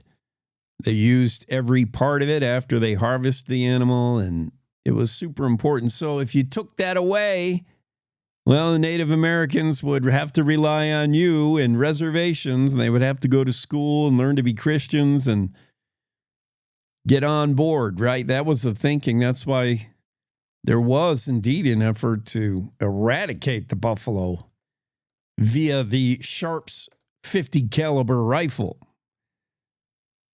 Whatever the reason, buffalo were nearly exterminated in the West. Now, they're on the comeback. They're pretty prevalent in some places. Both bison ranching, domestic bison, and wild bison. You come to Wyoming, come out here to western Wyoming, you see plenty of buffalo, plenty of bison. But so plentiful in Yellowstone that it's become a problem. It's feared they carry brucellosis. It's feared that when they leave the park and go into Montana that they may bring brucellosis with them. There's a problem with overpopulation. Bison also graze. They're pretty hard on terrain. So overpopulation in Yellowstone, certainly an issue of bison. And there's this group now, as you read in David Madison's story, a group of environmentalists who call themselves tree-hugging hunters who say, yeah, we got to hunt more bison. That's just the way it is in order to help keep things in check, keep things in balance. Read more about that story. It's in the Cowboy State Daily, written by David Madison. Interesting story. Let's get into the Zoom room where we join this guy, Don Day. Day weather forecast. Don, Don, you went sideways. Is that my fault? I told you to do your phone sideways. Wait. Okay. No, I am sideways. There you go. Oh, you look good right there. That looks fantastic. All right. So, I think what we're seeing, certainly east of the divide, is those Chinooks. Holy cow, we're seeing wind, but warm temps. I mean, some folks in the 50s, if not approaching 60. Crazy. It's raining here in Jackson. There'll be places this week 70 degrees warmer than they were a few days ago. Woo! That's a good old-fashioned Chinook for you. There you go. Yeah, it is. So is this a temporary thing, the Chinook step? First, explain to folks who don't know what these warming winds are that we get in winter, particularly east of the divide, how long they might stick around. Does this mean when you see Chinooks, is that spring or is that the false spring they talk about? Oh, it's called a sucker hole. Every time you get an Arctic outbreak in this part of the country, you're always going to have a period of Chinook winds, a lot of heavy winds. I mean, the winds are going to be really strong again today and tomorrow, but a westerly wind always follows an Arctic outbreak. And a westerly wind, first of all, brings warmer air in from the West Coast, relatively speaking, a more warm air mass. And as those westerly winds go over the mountains, the air sinks. Naturally, when the air gets forced up over the mountains, there'll be a natural sinking motion east of the mountains. That sinking motion causes the air to get compressed. There's a compression of air. So going back to your high school chemistry class, what happens when you compress the gas? I must not have been paying attention. You compress it gets warmer. It gets what? It gets warmer. It does?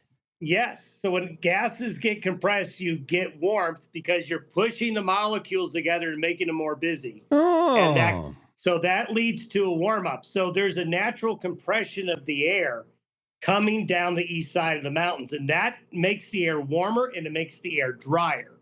So you add that, plus the air mass is warmer to start with. And also, when you get snow in the mountains like we're getting now, there's something that's called latent heat release. There's a natural release of energy when you take moisture and you turn it into a snowflake or a raindrop. That adds more energy and warmth to the mix. So there's a lot going on with these Chinooks east of the divide. And it's just not a Rocky Mountain thing. Anywhere where there's a major mountain range across the world, you're going to see these, whether it's the Andes or it's the Alps, even the Appalachians, you get these effects. Well, I'd like to think it was unique to Wyoming like everything else, but okay. We get it to a more Wyoming degree, though, right? Like, yeah, more wind. Yeah.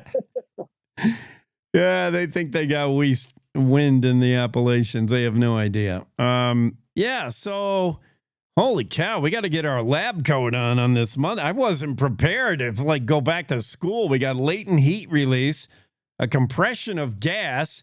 The Native Americans just simplified it. They're like, Chinook winds. That's good. That means we can take off a layer of our bison. We can take off the bison fur today. Wow. And that's what Chinook means. The word Chinook, I don't know the tribe name it's attached to, means snow eater. There you go. Well, we got a snow eater going on certain places. Of course, it does come with that the downside, I guess, of it being windy. And I was talking earlier this morning, Don, if you've ever traveled I-25, like, for instance, today, going from Douglas to Casper, there are places you'll have to get out and push your car, even if you have the pedal mashed to the floor. I mean, you are fighting a headwind like you can't believe. It'll cave in your windshield. It is coming at you. It is, and make sure you fill up in gas in Wheatland before you. Well, that is seriously good advice, because a lot of people, even with the gadgetry we have in our vehicle and it says miles to go before you're empty, it was judging that based on the driving you did an hour ago before the wind. Right. You watch those numbers plummet and you start to panic. You're like, where is the next fuel station? Good point. So how long are we going to get this? And then are we already looking ahead to the next disturbance coming through? Moisture, what's happening? Well, there will still be snow in the western mountains, and the other mountain ranges of the state will catch some of this Pacific moisture, but we're only expecting a few showers in the plains really late tomorrow and early Wednesday. I think we're going to probably go all the way through the weekend with this Pacific air mass in place and really nothing major going on. But once we get into a week from today, we'll start getting into a more active stormy pattern again. It'll get colder again, and we'll be talking about the snow threat going up. Well, I'm sorry, I was not prepared this morning to answer the question, what happens when you compress gas? I had no idea. Well, now you know. Now I know. We make heat. Thank you, Don. Have a great day. You too. Day weather forecast.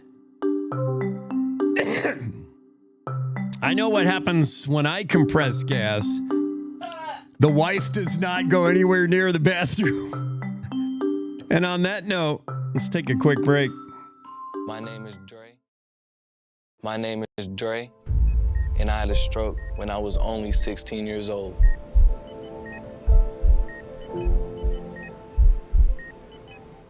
It was a normal Saturday. He played 2 games back to back. During the games, something was off. He said his arm felt heavy. By 1 a.m., he was in emergency brain surgery because he was having a stroke. I didn't want to, but I felt like I was just giving up. That's when I found American Heart Association. They saved me that night. I don't know if Dre would be here today if it wasn't for the work that the American Heart Association has done.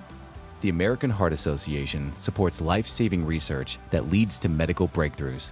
We are fighting to help prevent death from heart disease and stroke, educating people on prevention and early detection, and working every day to find treatments and cures so you and your loved ones can live happier, healthier lives. To learn more, go to heart.org today. When you hear the words nonprofit organization, what comes to mind? Is it a place your dog called home before finding you? Is it an organization that supports accessibility? Is it a place that ensures your safety and that of those you love? That protects endangered wildlife and habitats or fights for our most basic needs?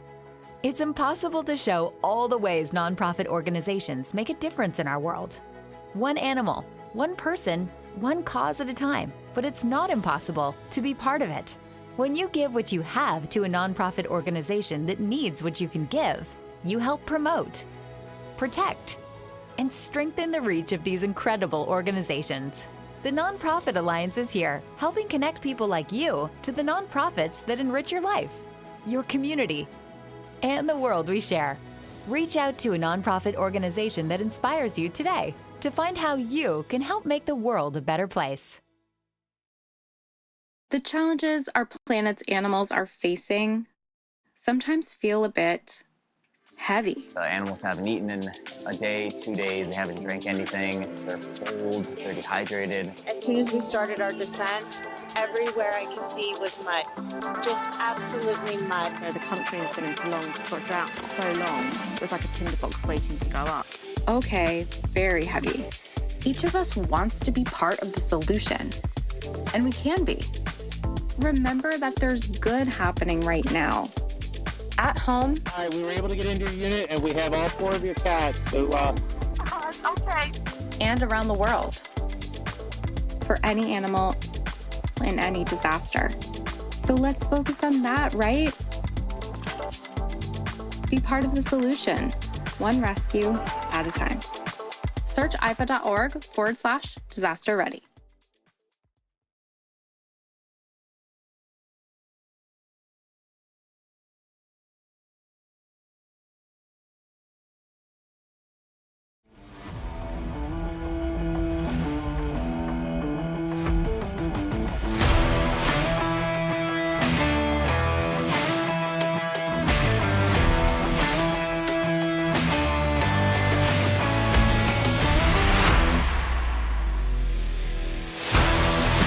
Cowboy State Daily Show with Jay continues on this Monday, Feb 24.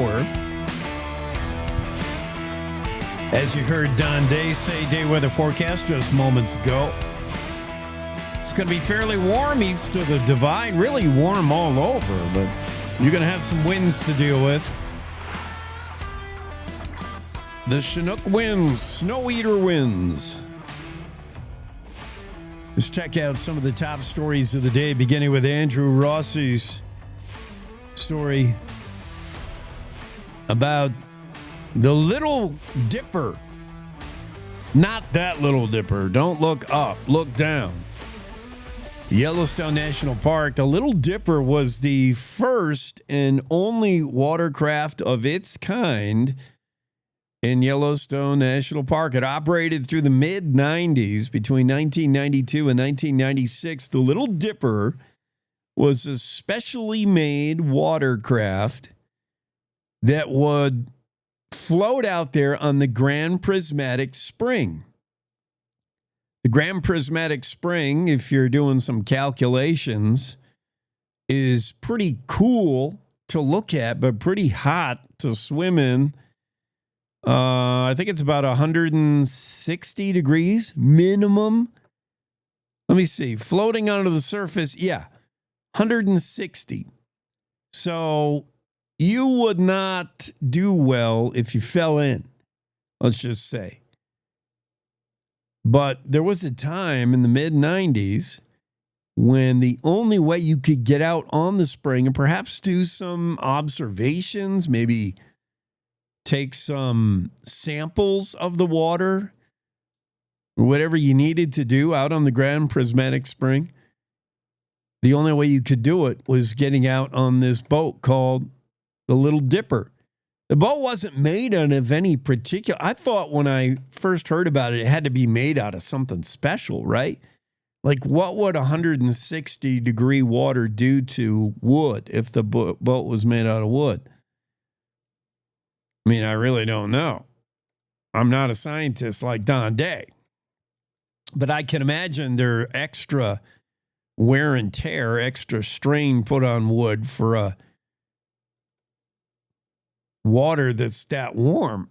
Certainly it would act on, I would think, the pitch or whatever resin or whatever you use to hold the wood planks together. You don't have one continuous sheet of wood. To build a boat, you've got ribs of wood that are held together by some kind of pitch or sap or something, that glue that holds them together. But 160 degrees, it would start to work on that and melt it and boil it. And the wood would come apart, I would think. And pretty soon you find yourself on the bottom of the prismatic spring instead of the top. I think. I don't have a degree in boatometry, whatever you call it. Navalness. I'm just making up words today. I couldn't even think of magnitude this morning. I was trying to think of like magnanimatize, and then Greg's like, I think the word you want is magnitude. Yeah, pretty embarrassing. But for the Little Dipper was made of wood, made of plywood. You got to be kidding. The summer of 1993 edition of Yellowstone Science. Oh, there's some good reading. If you're having trouble falling asleep, grab yourself a copy of the Yellowstone Science from the summer of 1993. And it said the Little Dipper was made of plywood. Wow. I would have thought you need something like, I don't know, oak. Maybe oak would be too heavy. Plywood with a resin coating that was noted as being a, quote, very good insulator. Okay. Flotation chambers were built into the frame to ensure the boat would stay upright.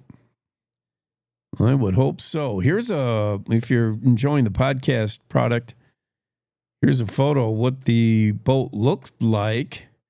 That's Yellowstone Park employees Rick Hutchison to the right and Jim Pico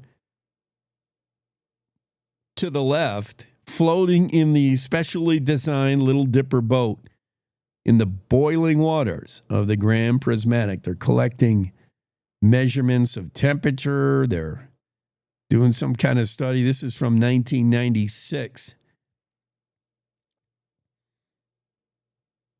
I saw this photo, and the first thing I thought of was, if I'm out on water in a boat and the water is 160 degrees at the surface, and if I fell in, it's probably even hotter than that below, I would not want to be in the boat with someone else. You really have to have a great amount of trust, right?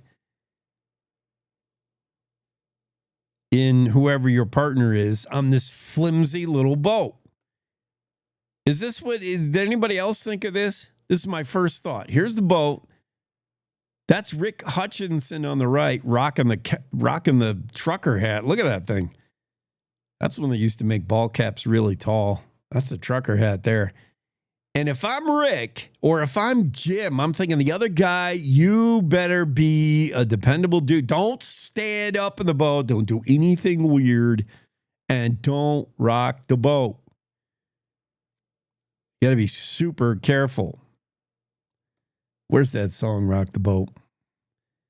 Supposedly, I'm not able to, I'm not supposed to play songs anymore because we could get in copyright trouble. But how can you not be talking about this story and not play Rock the Boat? Right? I mean, yeah, if I'm in this boat, it would help if I could spell. If I'm in this boat with a partner, I have to be super careful about who I choose as a partner. Don't rock the boat, baby. Rock the boat. Don't tip the boat over. Don't rock the boat, baby. Yeah, be careful, Jim. Be careful, Rick. Do not tip this boat over. 160 degrees, what would that do to you if you fell in it? I mean, it's not like some of the features in Yellowstone that are boiling. There are temperatures that are like 180 and up, 190, if not 200. And if you fell in those, you would die very quickly.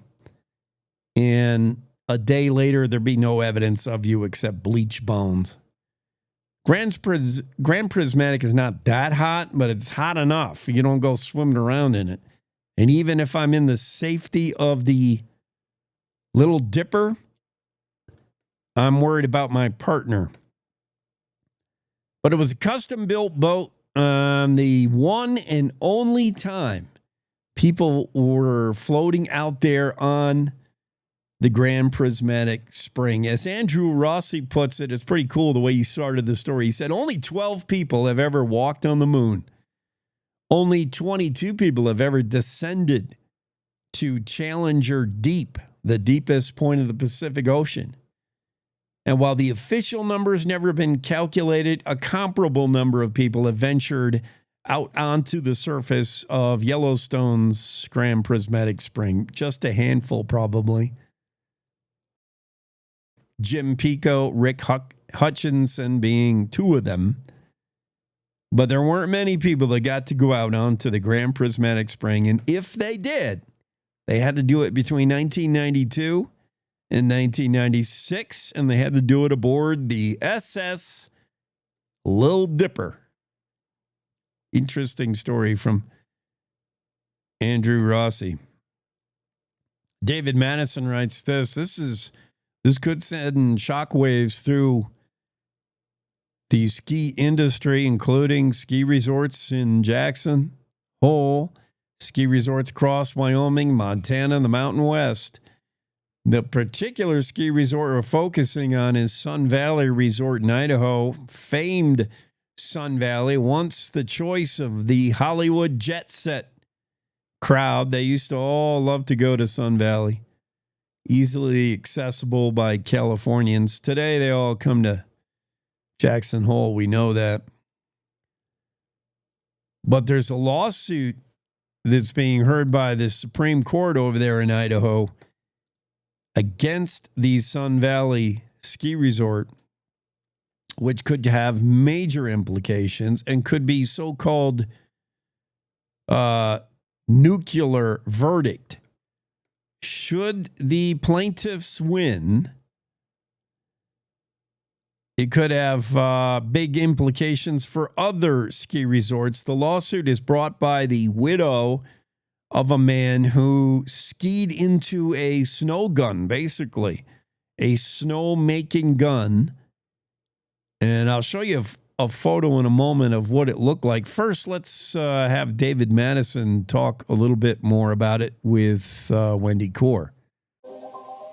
The Sun Valley Resort in Idaho and its slopes on Bald Mountain continue to set the standard for world-class ski operations.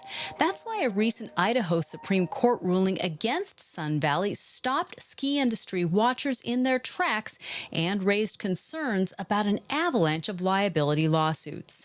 Cowboy State Daily's David Madison reports that Idaho's High Court is now considering whether the widow of a skier who died in 2019 on a beginner slope can proceed to trial with her suit against the resort, which is owned by the family of Wyoming's own Robert Earl Holding. This is usually something that's very hard to do because of what's known as the Skier Responsibility Act. It's been nearly impossible to file any kind of liability suit against ski areas. Well, now the Idaho Supreme Court seems to be opening the door to that by sympathetically allowing for a hearing on this case, and it could go to trial. Small ski areas from Wyoming to Idaho to Montana, they're watching this case really closely. Sometimes these cases result in what are called nuclear verdicts, which can put a resort out of business because the damages are so high. If it goes the wrong way, from the point of view of ski operators, it really could change the industry. The widow now waits for the Idaho Supreme Court to decide whether it will clear the way for a jury trial or affirm the district court's dismissal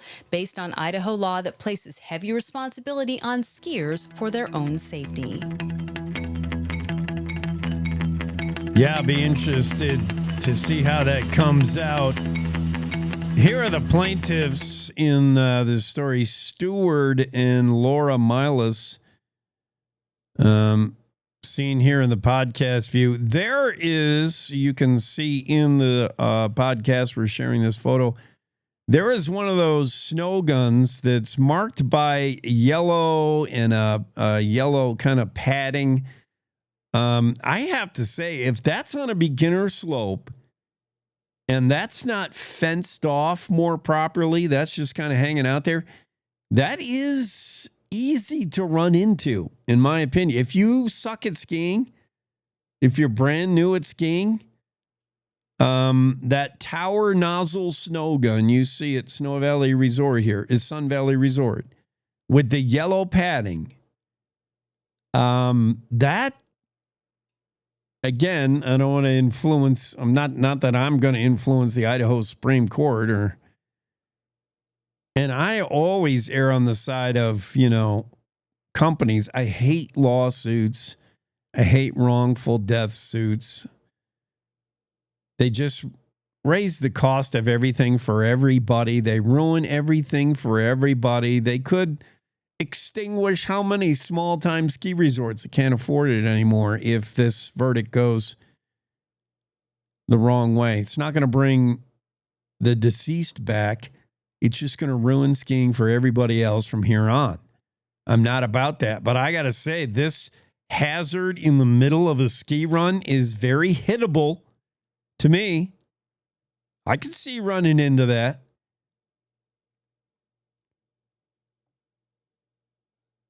Well, we'll be watching the verdict of this and how it comes out because, yes, it could have implications for Wyoming. Wyoming has a really robust recreation liability thing, and then, of course, the ski thing.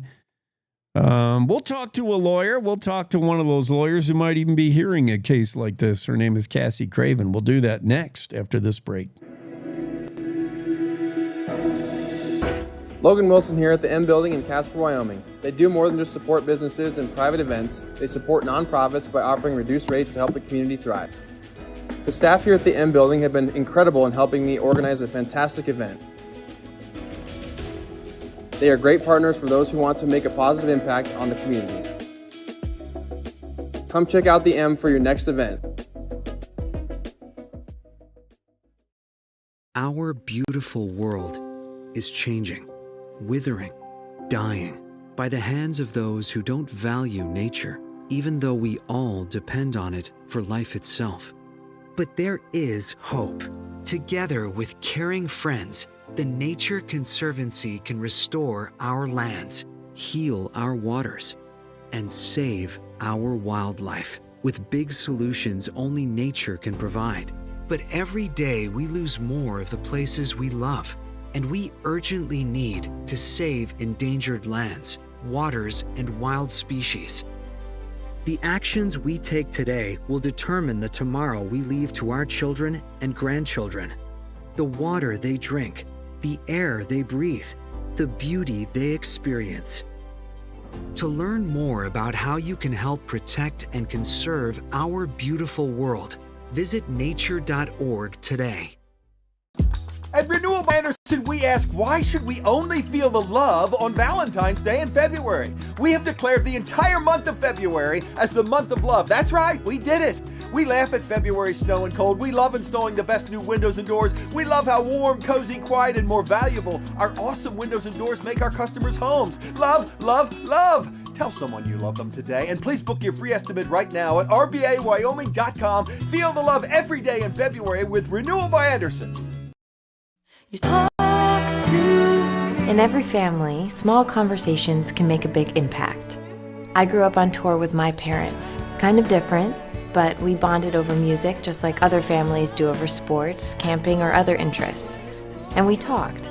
Little everyday conversations from silly to serious that built a foundation over time. Honest conversations, like when my dad shared his experiences as an alcoholic. Your honesty about that part of your life gave me a sense of integrity that I wanted to uphold in my own life. And I was so grateful that you and Mom had become these sober, stable people who were always there for me. I wanted you to know, from someone who's been in recovery more than 30 years now, that hard work is what creates success, not alcohol or other drugs, whether it's music or anything else. I said it a lot, and I'm glad you took it to heart. Talk, they hear you. For more information about talking with your kids about underage use of alcohol and other drugs, visit underagedrinking.samhsa.gov.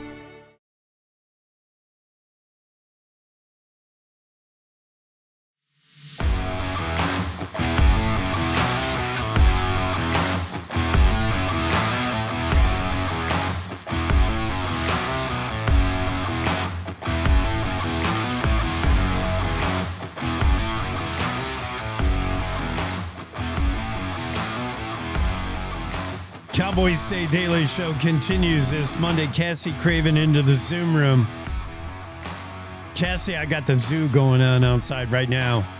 Maybe you've heard me talk about it. I got 2 mule deer, 2 raccoons, and the cat is looking out the window at both of them with big eyes, wondering which of those things he wants to eat. I have 2 goats, a dog, and some barn cats. So we all got it. We all just... Yeah. It's fun to just watch animals do what they do, and learn about unoral communication. That's not a word either. I've coined like 5 words today. But yeah, just learn about communication that doesn't involve words. Maybe lawyers could do that to a jury, like as they're addressing the jury, they could also be secretly, covertly communicating in another way. My client is not guilty. Maybe. Yeah, winking. Winking is that's an old-fashioned one, but that works. All right. And just in case you were working on a case that involved I can't remember. Oh, the Grand Prismatic Spring. I just have to play this again. You don't remember that song, do you? I do. I grew up with good music. I feel like my grandma had good taste. That's a one-hit wonder. Do you remember who did it? No. The Hughes Corporation, you'd never remember. Yeah. That was I their don't one and remember. only hit. Yeah, don't rock the boat when you're on the Grand Prismatic Spring. And also, we were just talking about the Idaho Supreme Court's listening in on going to review on a wrongful death suit over there in Sun Valley that would challenge a pretty robust ski resort. You know, when you ski, you take on inherent risks. We all know that. And Wyoming has the Recreational Safety Act, which is pretty good in case you fall off a horse or something. But those challenges to, you know, inherent risk kind of things, and if the judgment goes to a plaintiff and big money gets doled out, they're so-called nuclear events, and it could ripple through the industry. Do you ever do any cases like that in your career? No, I'm not an ambulance chaser, as we call 'em. Mm-hmm. But I mostly do, like, corporate law, like, litigation, though, not the drafting of things, and I do criminal defense, like, felony criminal defense.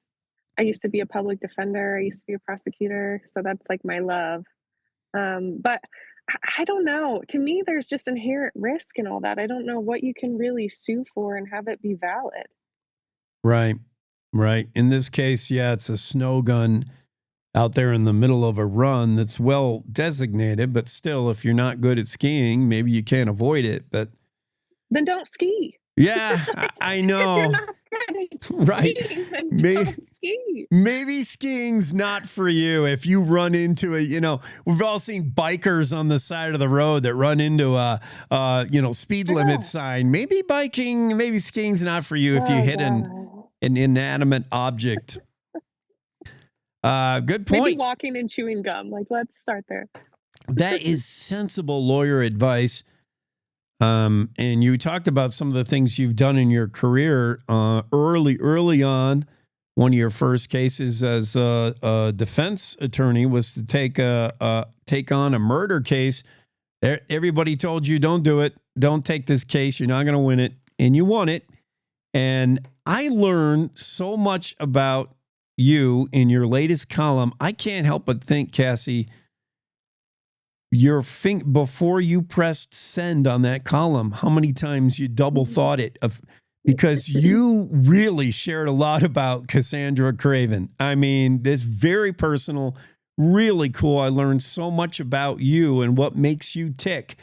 But it's hard to share personal stuff like that. What brought that out of you this week?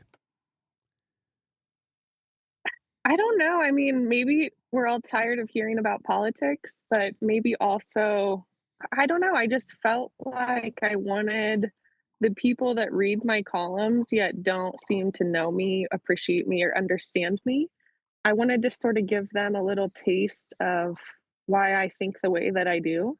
And that's just like barely scratching the surface on that notion. But like, I think it's important for people to know that I'm not some crazy alt right wing, wackadoodle or something. I think, and some of that, as you get older, you like figure out more and more why you think the way you do. And maybe at my young age, I'm still sort of working through that. But I just thought it'd be important for people to know, like, it's easy to judge a book by its cover. And I've just lived a crazy life, I feel like. So I wanted to give a little sense of that. And actually, I had to like not really reread it because it's so uncomfortable for me to do anything like that, that I pretty much just like wrote it and spell checked it and sent it because that's very difficult for me. But I feel like it's important for readers to know. Well, it was super insightful, and yeah, maybe all the political stuff, certainly the feedback, some of the feedback that you've gotten, you say is accusatory to, Cassie's just, she's thinking about money. That's her motive there. And I love your slapback. Let's be clear. I came from nothing, and I did just see where you came from, Newport, Nebraska. And I would define that about as nothing. That's pretty right on. That if you're looking for Newport, Nebraska, you better pack some binoculars. It's tiny. It's hard to find. And you said I came from nothing, and I'm leaving with nothing as far as possessions and money. Money is meaningless to me. Cassie Craven writes, and I totally understand that. Money's important. Money gets you some stuff, Cassie. We both can agree. But in the end, the chase of it, the pursuit of it is pointless, and you're not going to bring it with you where you go. And that is a freedom. That's a freeing thing to you to know that money's not going to rule me and it's not important to me. So if you were thinking Cassie's motivated in that way by Benjamins, you're wrong. Yeah. I mean, I didn't, and I think that's a misconception about attorneys too. Like, I never became a lawyer to make a bunch of money. That's not, like, I was just a little girl who liked to read books and wanted to help people. And it seemed so unattainable and so big, that was just immediately the dream. But then I'm also kind of a crazy person. And once I set my mind to something, like, I'm just doing it and there's no plan B. So I did it, but I think that it's easy to assume that too, because of what I do. You were crazy enough to achieve it in the hardest way possible. I mean, yeah, let's pass the bar pregnant. Let's prepare for the bar pregnant. Like, you did it in a tough way. I'm shocked to read this, Cassie, just when I thought I knew everything about you. I voted for Obama once, Cassie Craven. She wrote that down. You can go read it. It's still there until she strikes it one day, I guess. No. And it's even better than that. I got all my college girlfriends to get their absentee ballots from Tennessee or, all these different places they were from. And we all submitted our absentee ballots together. And it was all, the first time we all voted. And it was so exciting. And you were all caught up in that kind of spirit, that kind of thing. You were just filled with a wide-eyed wonder of what you thought you could be and the promise of what you could be, and that all came crashing down when and how. Yeah, I had one day in the UW front office at the law school where an advisor, a guy in leadership, actually, I won't say his name, but he was in charge of the school. He told me that if I graduated a semester early, that I wouldn't make it in the practice of law, which for one is ridiculous. Like, you're taking electives, you're taking random courses that are easy. It's your last year. So that was just a stupid thing to say, but it was shocking to me. It was the first time, I guess, in my adult life, separate from where I grew up. You have this feeling that you have autonomy, that it's a fresh start, that the world is bright and wonderful and in your control now for the first time. And I sort of realized in that exact moment, like, he's so full of shit. Like, he doesn't want me to succeed. He literally wants my money. And law school is very expensive, and I had none of that. And so it was a moment for me, maybe my first run-in with the bureaucracy, so to speak, when I sort of saw it for what it was. And while that wasn't like the culminating point by any stretch of my political stature now and what I think about things, it definitely was the beginning, I think, because prior to that, I mean, all my professors that were like the most liberal were my favorite. Like, I put in the article, I was an environmental nerd, I was an international law nerd. If I hadn't already been married and pregnant, I probably would have went overseas and done international law. So yeah, it was a interesting moment where I sort of saw the world for what it was in a different way for the first time. Interesting, but it was part of what shaped you, what made you who you are, and I didn't know that, but I do now. After reading the article, you'll find out how Cassie Craven got the way she is when, she turned into someone who says, I love it in your words, I will not stop. If you're looking for a poster child of the person you're trying to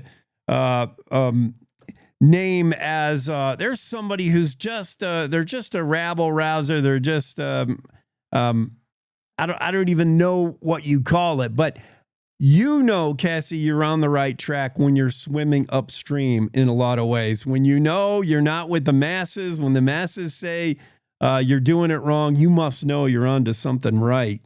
And she'll be your huckleberry if that's what you need. Cassie Craven's latest article is so cool. Read it.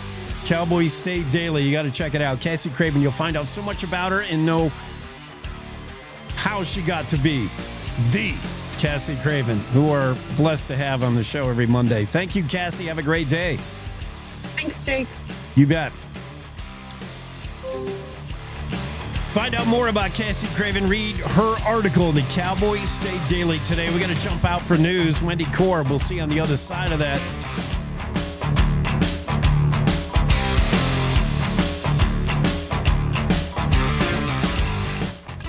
It's time to take a look at what's happening around Wyoming for Monday, February 24th. From the Cowboy State Daily Newsroom, I'm Wendy Korb. The 20-year-old woman who was severely hurt in the February 14th tunnel collision outside of Green River is in the care of incredible medical teams. Cowboy State Daily's Claire McFarland reports that that's what Darren Macy's family released in a statement last week. Darren was hospitalized after the 26-vehicle crash in and outside the Green River westbound tunnel. There were other survivors, and there were even people who were taken to the hospital for smoke inhalation or actual bleeding injuries and stuff after the crash. But as of early last week, she was the only one reported still hospitalized. They finished out the count at 3 fatalities and 1 hospitalized, and that's her down at University of Utah, where her family says she's got a great team of medical professionals. We're so grateful for the outpouring of support, and we also appreciate privacy. 3 other people, 2 men from Rawlins and 1 from Canada, died in the crash. Several others escaped the tunnel as fire and explosions surged through it. The Sun Valley Resort in Idaho and its slopes on Bald Mountain continue to set the standard for world-class ski operations. That's why a recent Idaho Supreme Court ruling against Sun Valley stopped ski industry watchers in their tracks and raised concerns about an avalanche of liability lawsuits.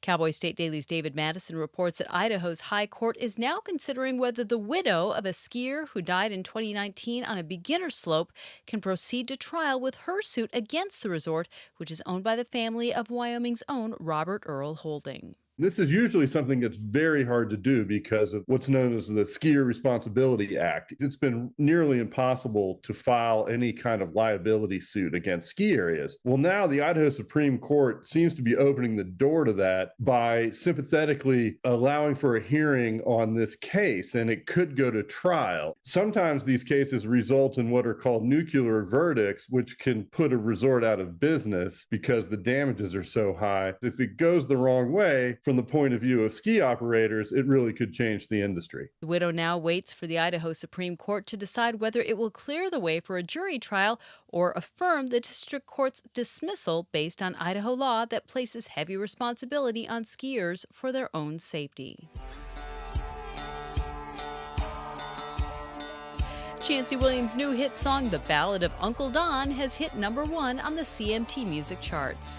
The Wyoming native has made his mark on Nashville with his songs about the real Wyoming experience. He told Cowboy State Daily's Jackie Dorothy that the idea for the song came about over a cup of coffee and chewing the fat with his uncle in Moorcroft. He took one of those extraordinary stories that we kind of take for granted and made it into this beautiful ballad and a great tribute to his Uncle Don. The goals for Williams for his music videos are to show off the real Wyoming and not the Hollywood version. As The Ballad of Uncle Don continues to grow in popularity, Williams said his uncle is also enjoying the song and its message. I'll be back with more news right after this. Looking to earn money for college while making a difference in your community? Join AmeriCorps Vista with Serve Wyoming. Vista members tackle affordable housing, food insecurity, and poverty across the state, all while promoting volunteerism. Enjoy a living stipend, health insurance, childcare, and college scholarships. No experience? No problem. Serve Wyoming is placing Vistas with Lions Disability Transportation in Cheyenne, the Nicholas and Art Museum in Casper, and Rooted in Wyoming in Sheridan. Reach out to Serve Wyoming at servewyoming.org. The Museum of Flight and Aerial Firefighting moved its biggest acquisition yet to its collection of vintage airplanes at the U.S. Highway 14 rest area near Grable. Tanker 97, a Boeing KC-97 Stratofreighter, joined 7 other vintage airplanes that previously served as aerial firefighters throughout the U.S. The museum's owner and operator told Cowboy State Daily's Andrew Rossi that the 153,000-pound tanker has immediately become the crown jewel of the museum's collection. They've actually had the plane for over a year, but they couldn't get it the short distance from the runway of the airport to the museum until the ground froze, because otherwise this plane weighs 153,000 pounds, so it might sink into the ground if the ground's too soft. While the Museum of Flight and Aerial Firefighting is open year-round, its newest acquisition will probably be for the eyes only. Until the cabin is empty, no one will be allowed on board. And that's today's news. Get your free digital subscription to Wyoming's only statewide newspaper by hitting the daily newsletter button on CowboyStateDaily.com. I'm Wendy Core for Cowboy State Daily. Wyoming is a big state. There's so much ground to cover, so many stories to tell. But the Cowboy State Daily News team is up to the challenge. I'm Wendy Core, host of Cowboy State Daily Video News. Whether it's politics in Cheyenne, energy issues in the Powder River Basin, or grizzlies in Yellowstone, our talented crew of experienced journalists are out there finding and telling the stories that matter. What's the best restaurant in DuBois? Renee Jean checks it out. What's the most recent Supreme Court decision mean to our everyday lives? Claire McFarland explains. How is the upcoming elk hunting season shaping up? Mark Hines lets us know. Every day, I talk to the reporters who are covering the topics, issues, and people that are important to Wyomingites, and in our daily newscast, I bring you those stories. Tune into the Cowboy State Daily Video Newscast every morning, only on CowboyStateDaily.com.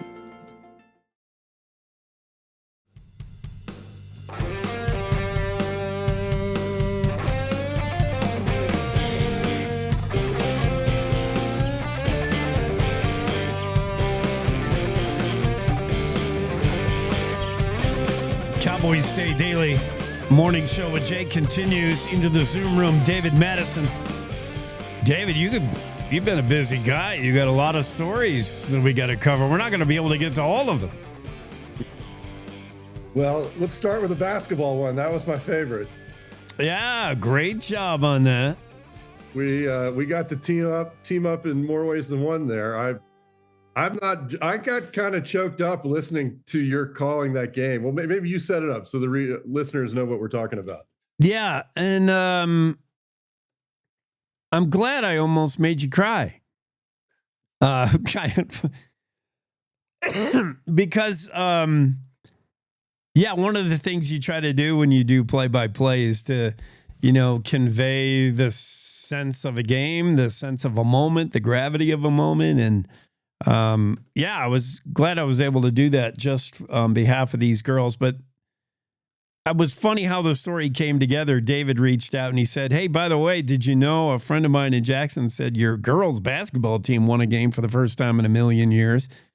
And I said, well, it just so happens I do know, and I was there, and that's my side job is to do play-by-play for those girls. So, yeah, I was well aware, and we formed that into a story, and you did a great job with it. But yeah, this girls team, who I wrote a story about a couple of years ago in the Cowboy State Daily, in the middle of that losing streak with no end in sight, and I wrote and I shared about why what happened to me and my experience in being that close to them and calling the games, and I found out a lot about sports. Those girls taught me a lot about sports that I didn't know.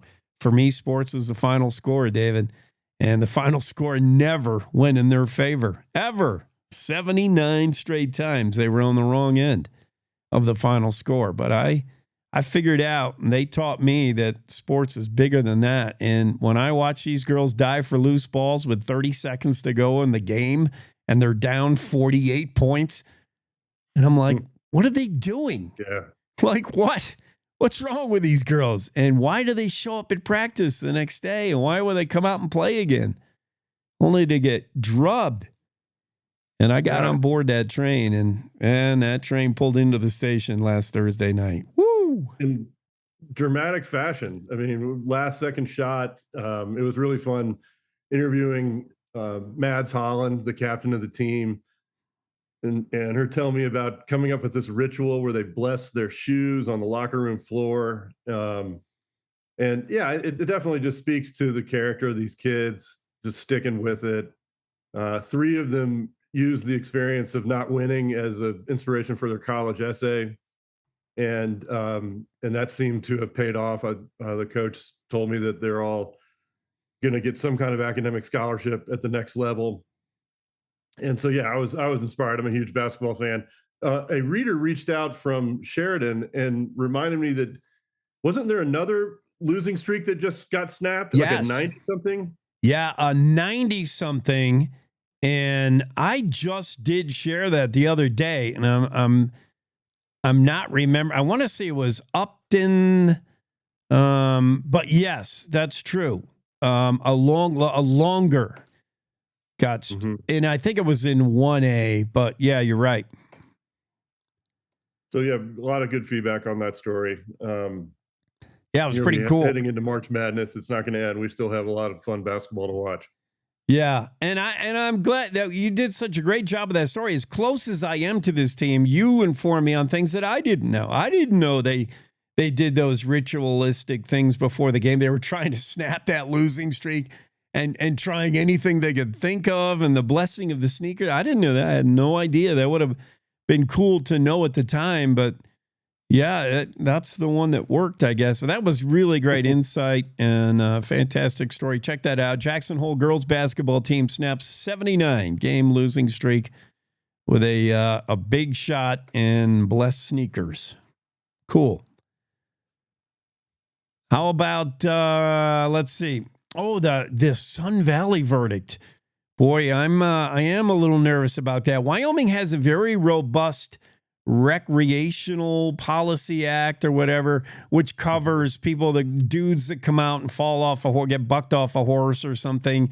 There's a really strong ski industry liability thing you talk about in the story, but still, whenever a wrongful death lawsuit challenge these things, the possibility of what's called a nuclear verdict awaits. Idaho State Supreme Court could decide something that could send shockwaves through the ski industry. Yeah, I skied at Sun Valley a lot in my 20s and loved that place. Lived in Ketchum for a little while. You really can see, the point of view of the widow. I mean, she lost, her life partner, and, looks at those snow guns rather, in the middle of the run and sees the villain to her tragic story.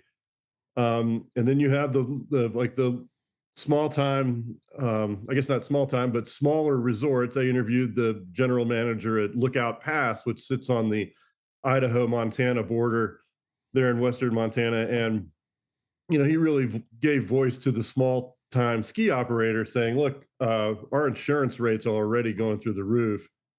If this ripples through the industry, it could be another blow. I saw other news coverage where people in the industry were remembering the 70s, 80s, 90s, when small areas literally went out of business because of this kind of thing. Idaho's Skier Responsibility Act, Skier Safety Act, I can't remember the exact title, was passed in 1979, right around this time, to try and protect the industry. Yeah, and it's just as a skier, I just am mostly sympathetic to the notion that you know what you're doing when you strap in and get on the slopes, that it's up to you to stay safe. I mean, because there's so many ways it can go wrong. Whether it's falling in tree wells or hitting another skier or who knows what. And so I hope it gets the conversation going. Hope it raises awareness around safety, and we'll be watching. I mean, there's reasons why chairlifts now have the bar. There was a time when they didn't. We've learned how to improve safety at ski resorts. And maybe this could result in better marking off of ski guns. Because quite honestly, I look at this snow gun in the middle of a run, and I'm like, that probably kind of easy to hit if you're not good at skiing. A tree, where a tree is going to be. This thing's in the middle of the run, so I get that. But on the other hand, I hate the whole idea of these lawsuits. That what are they other than money for the plaintiff, because you're not going to bring a deceased back, and heartache after that for everybody else that wants to ski, because once you lawyer up and once you do that whole bit, then it just makes downstream, it makes difficulty for everybody who wants to go out and ski. Now, some resorts are not going to be able to even do it anymore financially. And I mean, I don't like it. Nobody likes it, but be interested to see what the court does. Yeah, there's not a lawsuit or anything associated with it, but the most mom and pop ski area I've been to in Montana is called Maverick Mountain. And they just had an incident where a first time skier refused to put on a helmet and skied right into a tree and died. 23-year-old guy with a family. And I mean, that to me is so sad that your first experience skiing could turn out so terribly. I have no idea if that's going to result in a lawsuit, but that's an example of the kind of resort that would really take it hard. It's a couple that they grew up in Big Sky, Montana. They pulled together the money to buy Maverick. And I interviewed him once for a story a while ago. And, I caught the owner. He was working the top lift shack, and then he was going to go and bartend. And then he probably had to clean the place that night. It was really just a bootstrap operation. And getting a call from a personal injury attorney is really the last thing they need. Well, in the case you describe, I mean, I can see a couple of differences. One, refusal to wear safety equipment. Now you've put a burden on yourself, not the ski resort. And two, a tree is a natural feature, much like a mogul, much like something that develops on the ski run. It's a natural feature. It's not something that was put there by man right in the middle of a run. So, yeah, I'm not a lawyer, but Cassie Craven is. I enjoyed listening to that. That's just going to be my line for the whole day. I'm not a lawyer, but Cassie Craven is.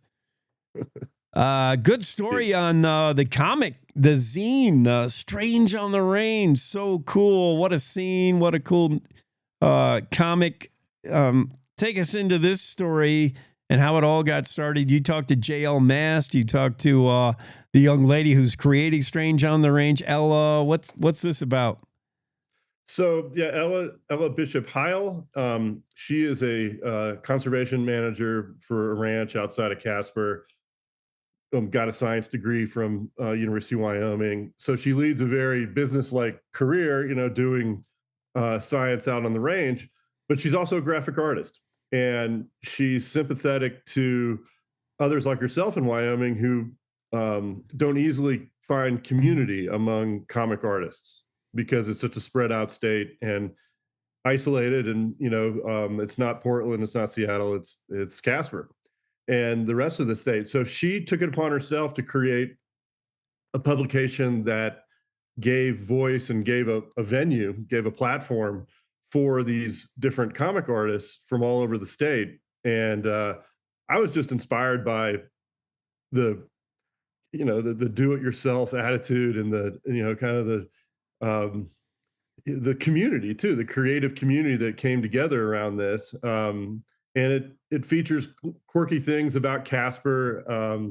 Listeners may already know that there's this thing called the 7 Wonders of Casper, which include a winding stairwell to nowhere, among other curiosities. And so this comic artist, J.L. Mast, shows up in Casper and is shown these things, and it inspires his comic.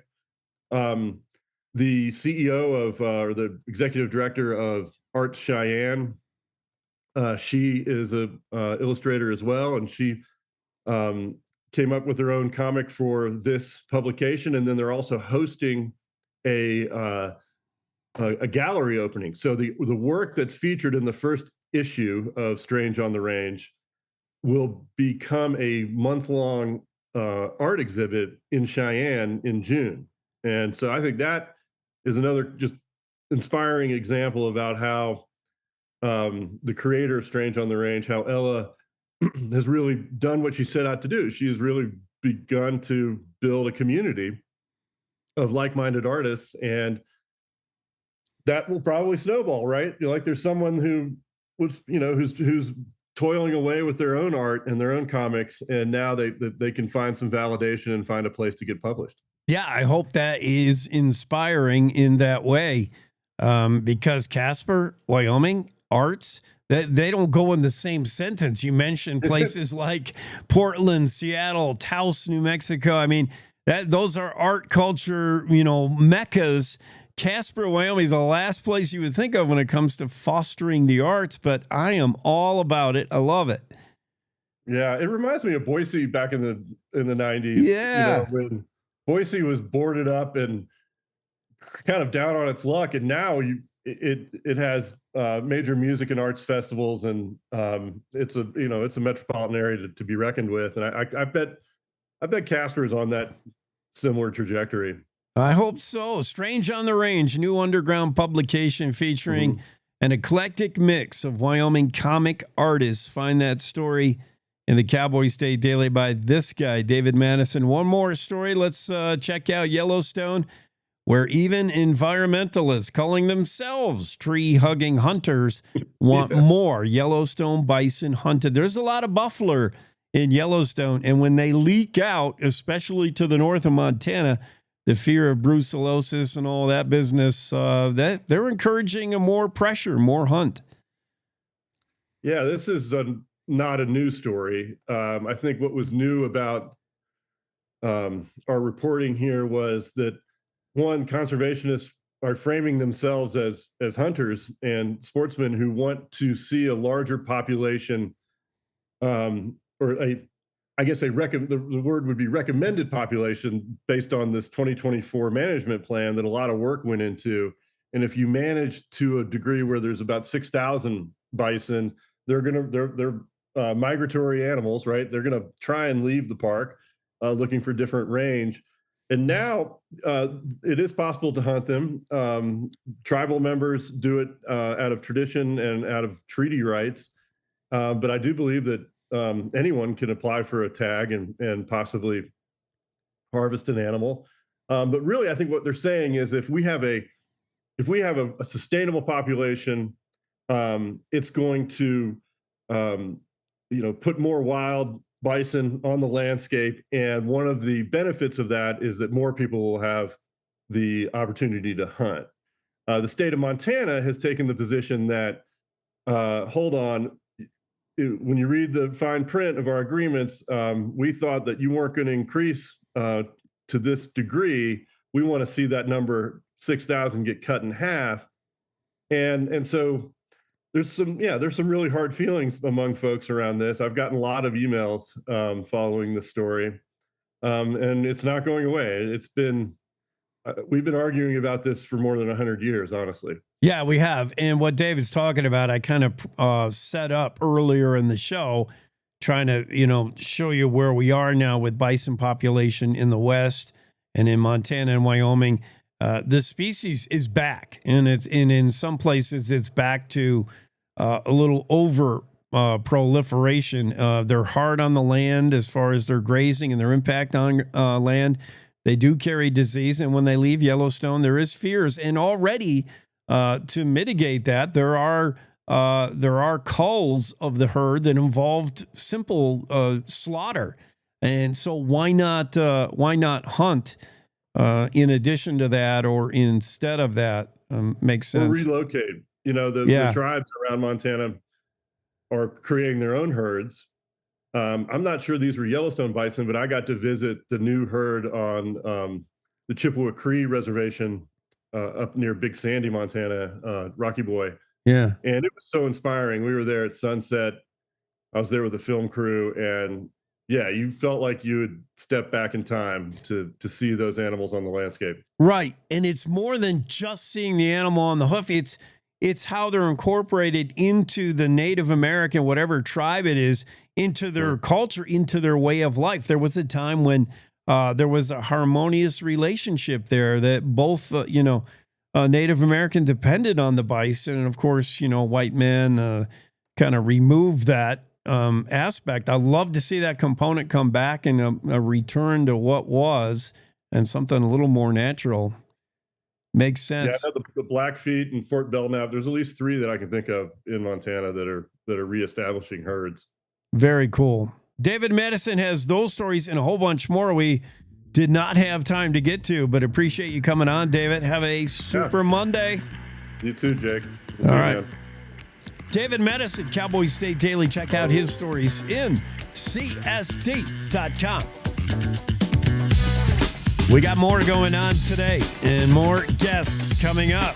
We got to roll and we got to get to it. Sally Ann Shermer will be calling soon, so let's take this quick break on the Cowboys State Daily Show. Be right back. We all make choices. When it comes to alcohol, kids make choices whether to drink or not. Bye, Dad. Bye-bye. Remember, I'm going to Alex's party tonight and sleeping over. Have fun. Hey, have a seat for a second.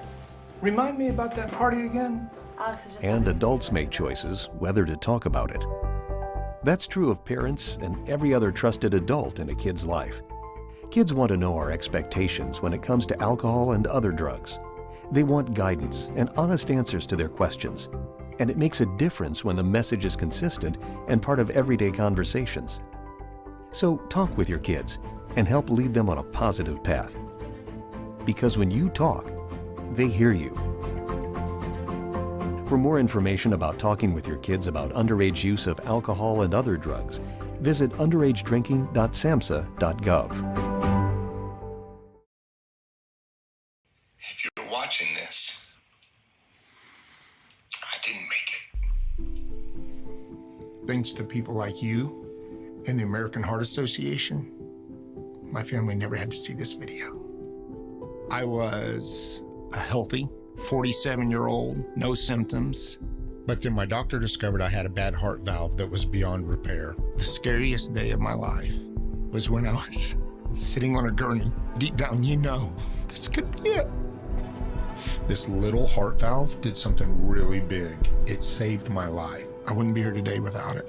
The research for this heart valve was funded by the American Heart Association. Since my surgery, I had a son get married. I had a daughter graduate high school. I had another daughter give birth to a precious boy. I would have missed all that. To learn more about the American Heart Association, go to helpheart.org today.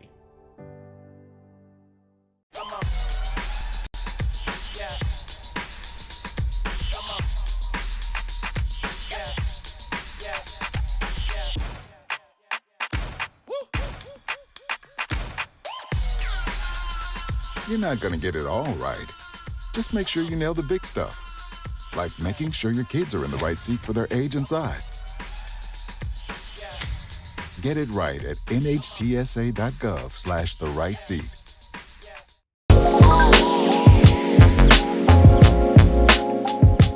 In 2023, arm pump was holding me back. After a successful treatment at the McGinley Clinic in Wyoming, I can now focus on track instead of pain. The McGinley Clinic offers innovative, minimally invasive treatments for most sports injuries, including arm pump. They got me back to peak performance and back on the podium. Go check out McGinley Clinic today.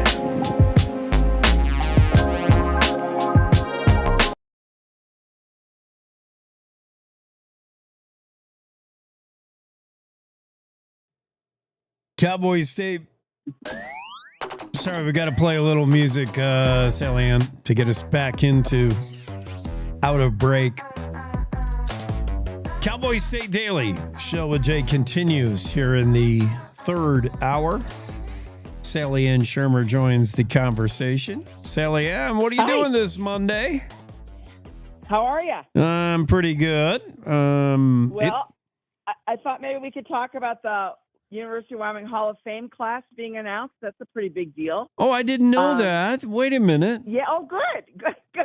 I'm telling you something you didn't know. That's hard to do, Jake. You know everything. So the University of Wyoming Hall of Fame class of 2025 was publicly announced at halftime of the men's basketball game on Saturday afternoon.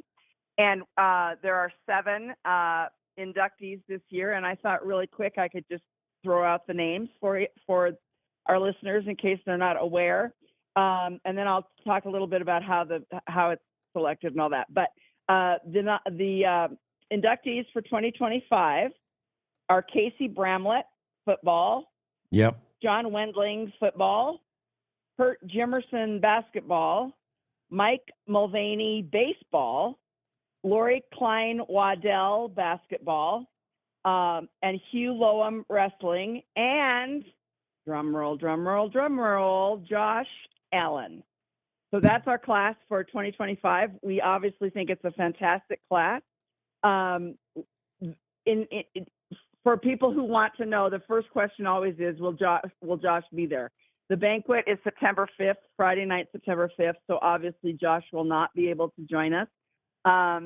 But we just couldn't wait any longer. I mean, we just couldn't, people were thinking, what is wrong with this committee? Why isn't Josh Allen in the Hall of Fame?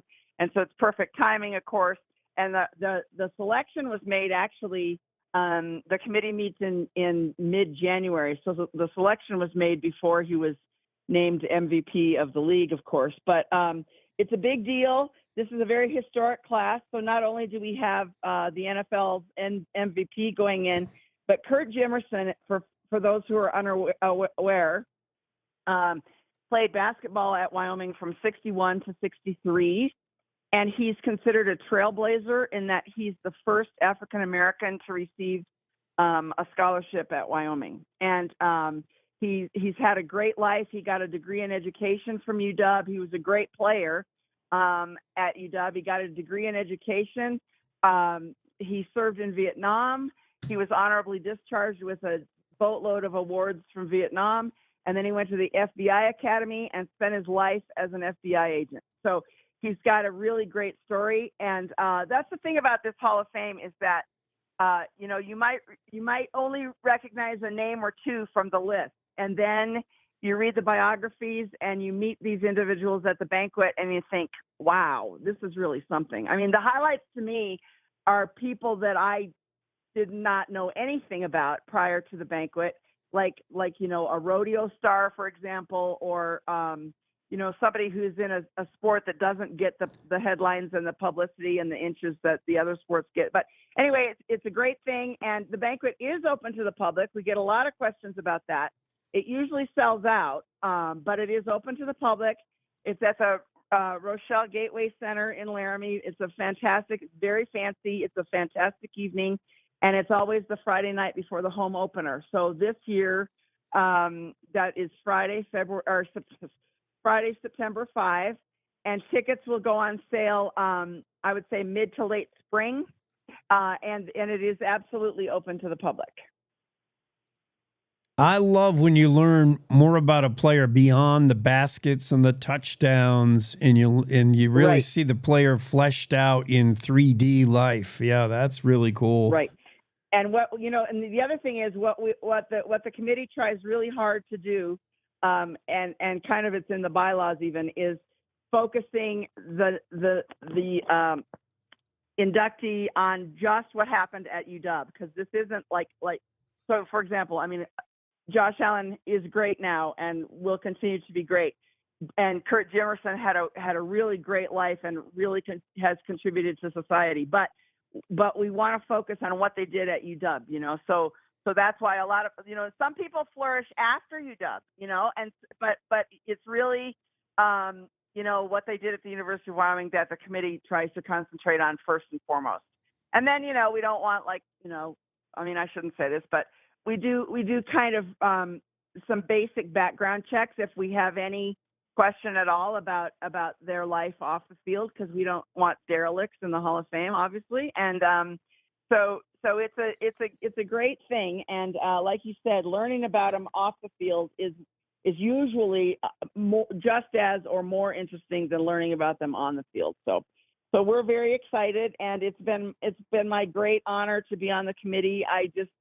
I just love my time on the committee. I'm not quite finished. We're term limited.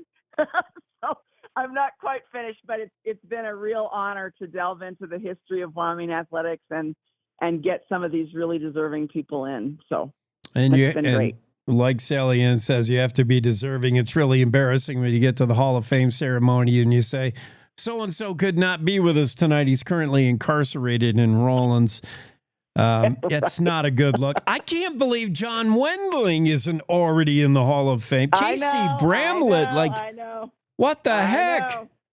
Well, I mean, bless his heart, his name has come up several times. I will Wow. say that, and this is his year. So you have to have 75% of the committee's vote to go in. So it's not just like one loudmouth can make a difference on the committee, and I really like that about it too. So we have real earnest discussions, and we always knew that John would eventually get in, and so here he is. So my favorite John Wendling story is we were at the Vegas Bowl in Las Vegas downtown, and it was the 2 nights before the game at the pep rally, the official pep rally, and for some unknown reason, Joe Glenn let the guys have the microphone, and so there was probably, I don't know, 6 or 8, maybe 6 or 8 guys up there, and Joe just passed around the microphone, and John Wendling got up there and he said, "John Wendling, Rock Springs, Wyoming, we're going to kick their blah, blah, blah, blah, blah." And the crowd just went wild. And that's all he said. And then he dropped the mic and left. And that's all he said. And I will always remember that about John Wendling. But he was a hell of a player, too. So you need to remember that as well. So Yeah, John was he was one of those hard-hitting safeties that would lay the wood to you if you wanted to catch a ball across the middle of the field. He was a late-round draft pick by the Bills in 2007, born in Cody. John Wendling, what a great football player he was. Yep, played at Rock Springs, yep. Hey, you got to witness history last week, you devil. You got to see those Jackson girls win a game. That's awesome. Oh, man, I was so happy for them. So excited. Yeah, I became a fan that night. Normally, I'm just a detached guy getting paid to talk about the team. But, man, I was every bit the fan, out of my seat. Oh, wow. That's awesome. What a game. That's great. That's awesome. Yeah, that's fantastic. Good for those girls. And good for them to stick with it. I mean, some of those quotes in the story that we ran I thought were wonderful. And they just stuck with it. And it's, I mean, that's got to be so hard. I can't even imagine how hard that would be. But they just stuck with it, and they like each other, and that's awesome. So that's great. Yeah, and it's difficult to build that program back up. When they jumped up to 4A and started getting drubbed, nobody wanted to play basketball. They said, you know what, skiing looks pretty good. There's so many other things to do in Jackson. So there was a time, I remember 3 or 4 years ago, where the varsity team was all underclassmen, freshmen and sophomore, not a junior and senior on the team. They couldn't field a freshman team because they all had to play varsity. They were all in. Not only were they inexperienced and just kids, they're like 14, 15-year-olds playing against like seniors, but they didn't know basketball either. They had never played the game of basketball. And poor Coach Shockley is teaching them how to dribble. I mean, they knew nothing. And they went from basketball 101 to 79 straight losses, and it finally paid off last week. Thank goodness. That's awesome. That's great. Hey, you're getting into hockey lately. Oh, baby. Oh, my God. Maybe. I was obsessed. I mean, I wasn't just getting into it. I was obsessed. Yeah. And that loss was just heartbreaking. But, I mean, it's, at the end of the day, people said, well, it was just an all-star game, and I mean, if we had won, we'd be acting like it was, the world championship. But, it was just so fantastic to see the national pride, and the unity and the singing and I just loved everything about it. And the hockey was pretty darn great too. So, I think that I think that it probably will grow the sport as far as spectators go. I know people say it's not the easiest thing to watch on TV because their TV deals are kind of messed up. And so it's hard to find teams and blah, blah, blah to watch. But boy, was it exciting. I mean, boy, was it exciting. And boy, did they serve a message to the rest of the leagues who have these stupid flag football games serving as their all-star game. What is with that? I mean, that's just absurd. And then the NBA boys don't even attempt to play defense.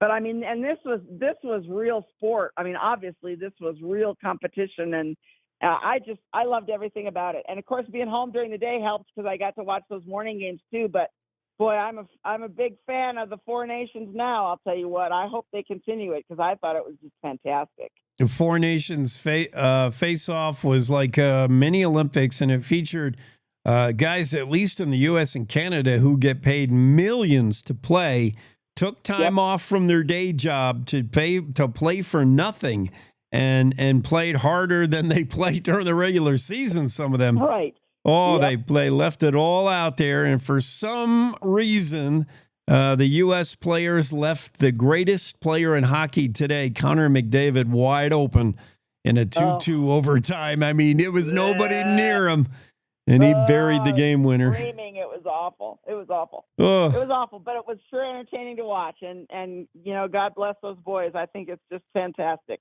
And the other thing is, and again, you know, I mean, I love Sean McDonough. I think he's one of the best in the business, but it's so great to hear the backstories about these guys that I don't know that well, you know. So it was great to hear about them too, and you know, who couldn't love the Kachuk brothers and their dad and that whole story. And I mean, it was just really a really entertaining week. Yeah, that was fun to watch. Maybe a little harder to watch was the boys play basketball at UW, and I say boys, not men. Sundance Wicks summed up the deflating 82-73 loss to San Jose State, saying it was a case of manalytics. They were men, we were the boys that night. That's right. Oh boy, tough loss. And to lose a big lead like that too, that's the disheartening part. I mean, at home, yeah, you're way out in front and everything's going beautifully, and then it was tough. And you know, I mean, frankly, we're down to the end of the season now, so you know, it's going to take some miracles, and we're probably going to have to play San Jose State again on Wednesday in the morning or at noon, you know, in Vegas, and so we'll see. But it's tough. Tough year.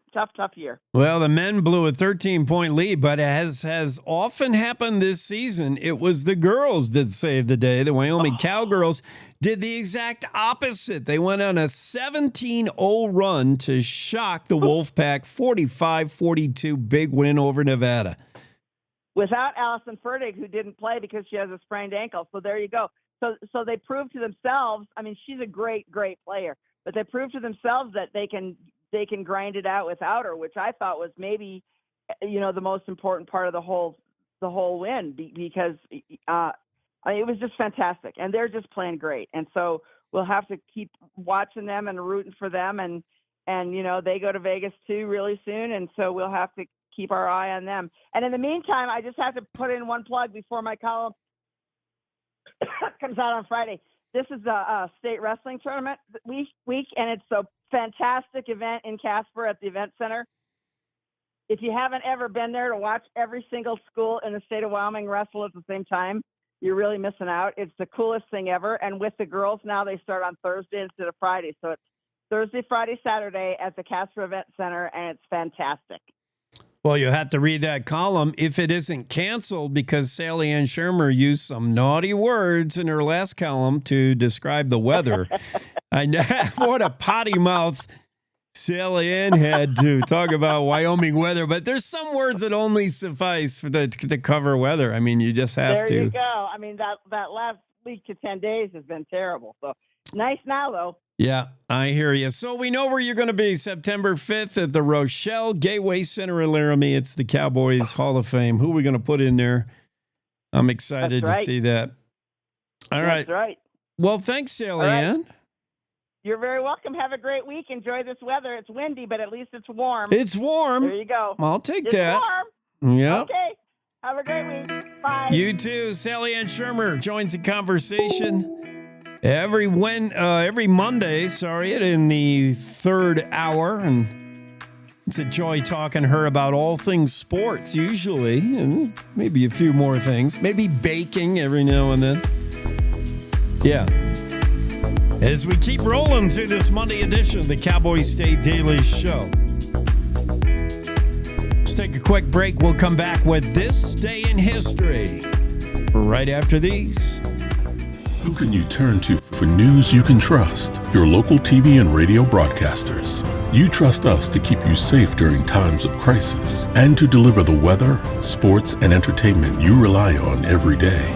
We bring you the facts you need to make decisions that matter. And as misinformation floods social media, You can trust your local stations to deliver the truth. Text TV to 52886 and tell Congress you rely on your local stations for trusted news. You handle the healthcare, we'll handle the marketing. In need of a spark for marketing your medical practice? Loom Studio provides creative and strategic healthcare marketing that illuminates the path to bigger and better experiences for your business and your patients. We specialize in branding and design, social media, website design, SEO and SEM, not to mention content creation, public and media relations, and marketing metrics to ensure you're getting results. If you're looking to increase your patient engagement and retention, enhance your community impact, and streamline your marketing efforts, our team is ready to help you achieve your goals. Contact us today and learn more at loomstudio.com.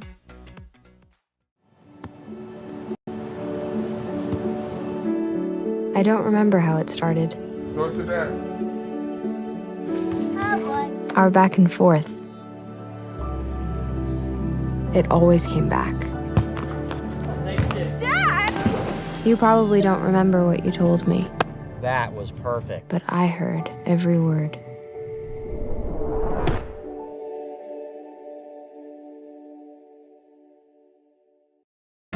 There's a lot of need in the world, and if you're like me, it can seem too big to make a difference. But that's why I decided to start volunteering with Mercy Shifts. Dedicating a few weeks or months of my life every year in the service of others has brought me more than I could ever imagine. Plus, I'm getting to meet people from all around the world and make lifelong friends. Hey, Michelle. And with so much to do here, there's an opportunity for everyone to make a difference. High five. But the best reason to volunteer is knowing that no matter what you do, you're helping change people's lives every day. Whether it's for 2 weeks, 2 months, or 2 years, when you volunteer with Mercy Shifts, you'll find your purpose, your people, and your place in this world. And all you gotta do is visit mercyshifts.org today. I hope to see you soon.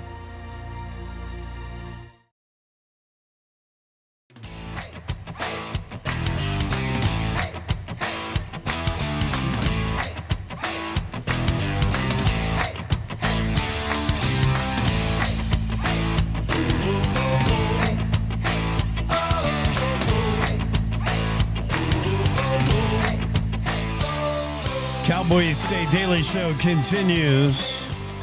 Hour 3. I'm looking up a Supreme Court case. You know, just the things I do while we're on commercial break.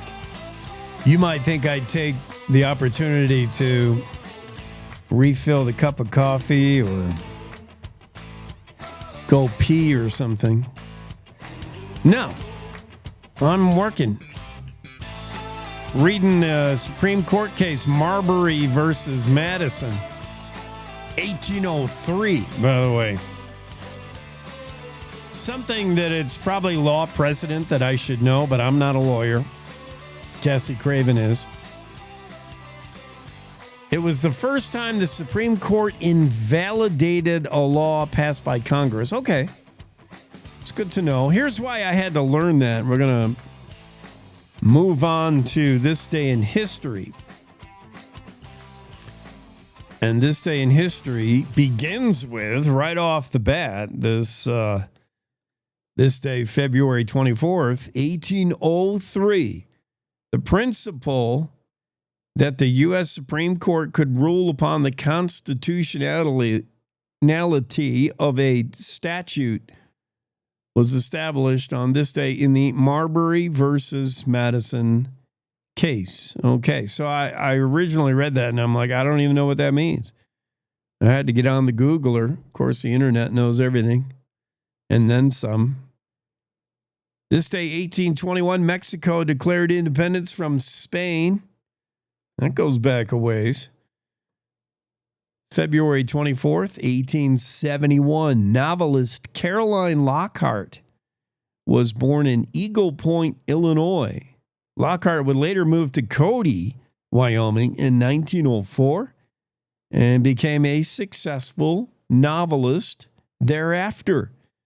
She was an ardent opponent of Prohibition. She lived principally in Cody after 1904, but did have a brief period where she lived in Denver, and she also ranched a little bit in Montana. Happy birthday to Caroline Lockhart, the novelist, 1871. And this day in 1875, Territorial Governor Campbell appointed U.S. Third Assistant Secretary of the state. He would resign as Territorial Governor on March 1st, therefore. This day in 1897, Wyoming accepted a grant of 1 mile square land from the Wind River Reservation for the hot springs at what is now Thermopolis. So that's why Wyoming owns that 1 square mile of Thermop that has all the hot spring activity. And that's why the state owns Star Plunge, essentially, which is currently closed. So there you go. That was in the news not long ago, right? Let me double check myself. Cowboy State Daily, make sure I got all my facts right. Cowboy State Daily, Star Plunge is the name of that, the one famous long-standing,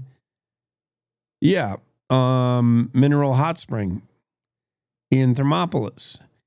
And there was a deadline imposed by the state. There's a problem with the lease. Star Plunge is leased from the state to operate, and there's some kind of legality that has closed up the soak. No more soak in Star Plunge, at least until they figure it out. So you wonder, well, why does the state own that land? How come Star Plunge doesn't own the hot springs that it operates on? Well, that's why. This day, 1897, Wyoming accepted a grant of 1 square mile of land from the Wind River Reservation for the hot springs in what is now Thermop.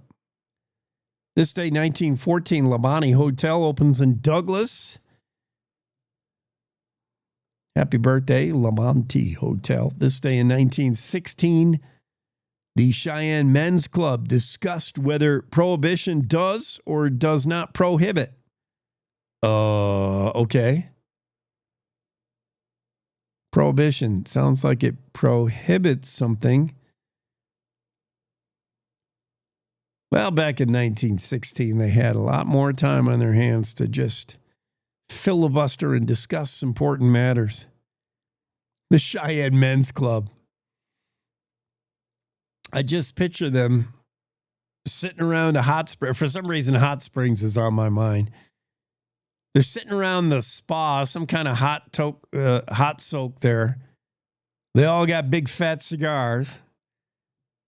It's the meeting of the Cheyenne Men's Club, February version.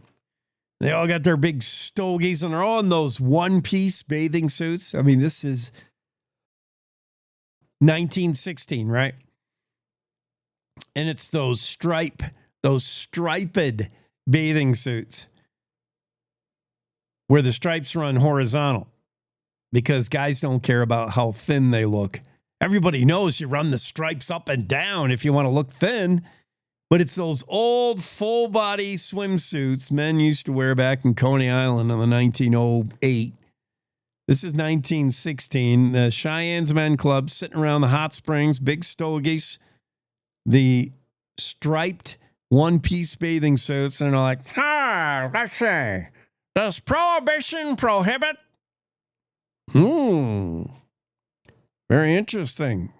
I don't know. Prohibit is in the word prohibition.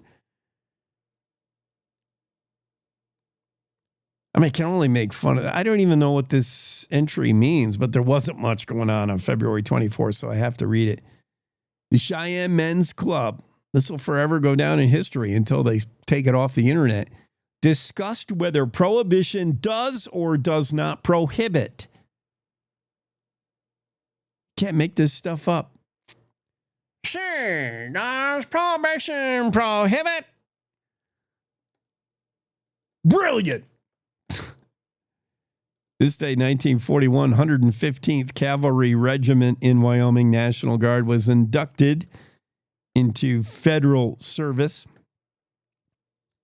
I imagine that's in preparation or in the beginning stages of World War II, it being 1941. These things happen on this day in history, February 24th. Last story before we run out of time here in hour 3. Andrew Rossi wrote this one about the gigantic tanker. This would be an airborne tanker, by the way. Tanker 97 was a Boeing KC-97 Stratofighter freighter. I'll get it right. 3 times lucky. Tanker 97 was a Boeing KC-97 Stratofreighter. It was used to fight fires back in the day. Similar, but not the same one. This one didn't actually work out of Wyoming. This model that is featured in the story, and this is what it looks like for you podcast viewers. The T-97, Tanker 97, this guy was obtained after its useful life fighting fires in Alaska. But very similar models, if not the same model, was used in Wyoming as well to fight fires back in the day, including the big 1998 fires of Yellowstone.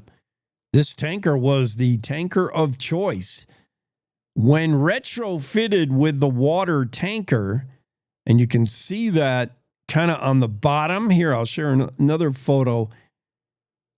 These were, just regular Boeing 97 planes, but they were modeled such that you could add a water tanker to the bottom of them. All that stuff on the bottom of the plane is an added water tanker that holds about 4,000 gallons of water. And they would use those to fight fires back in the day. They still have similar. Today we use what's called the Super Scooper. They make these KC-97s look like a little miniature model. The Super Scoopers, Jagundo. And they actually fill up by flying and almost landing in a lake, if you can picture it. Super Scooper comes down. He tries to almost land on a lake. In fact, does. Touches the water and scoops up another belly full of water and then goes and dumps it on fire. They're incredible to watch these things work. But back in the day, the KC-97 was how we fought fires. And this tanker airplane, by the way, was used extensively in 1998 for those Yellowstone fires. In fact, they based them out of Wheatland and an airport there in Wheatland, Wyoming, where they would just take off, dump on the fire, come back, take off, dump on the fire. They were used right up until Boeing came up with the KC-135, which was a little bigger and better. And there's not many left in existence, but this particular aeroplane tanker was purchased by the Museum Flight and Aerial Firefighting. And its final destination was to be this museum near Grable, Wyoming. But it's been sitting on the tarmac there at the airport for over a year. They were going to move it last winter, but they waited too long and the ground was too soft. And this plane weighs, did we say 153,000 pounds? Yeah, that's significant. How did this thing ever get off the ground? That's without the water in it. But Bob Hawkins, the museum owner and operator, said, "We're very happy to have acquired this aircraft. We're trying to preserve the history of aerial firefighting. This is a big piece of that history, I'll say. Really big. With a wingspan of just over 141 feet, 4 3,500 horsepower engines enabled this thing to achieve a max speed of 400 miles per hour. Pretty cool. Boeing manufactured about 811 of these things in the 50s.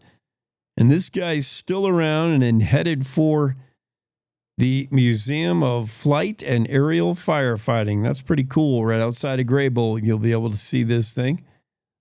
Finally moved into place. Andrew Rossi with a very interesting story about the big old firefighting plane. Well, that's not the song. No, that's not the one I wanted either. All right, that'll work. Yeah, so that's going to wrap us up for hour number 3 on the Monday edition of the Cowboy State Daily Show with Jake. More stories to get to next hour, a bunch more, including Dale Killingback joining the conversation. Dale's going to talk about a couple of his stories over the weekend of the Cowboy State Daily. We'll do it all on the other side of the news. We'll see you after Wendy, okay?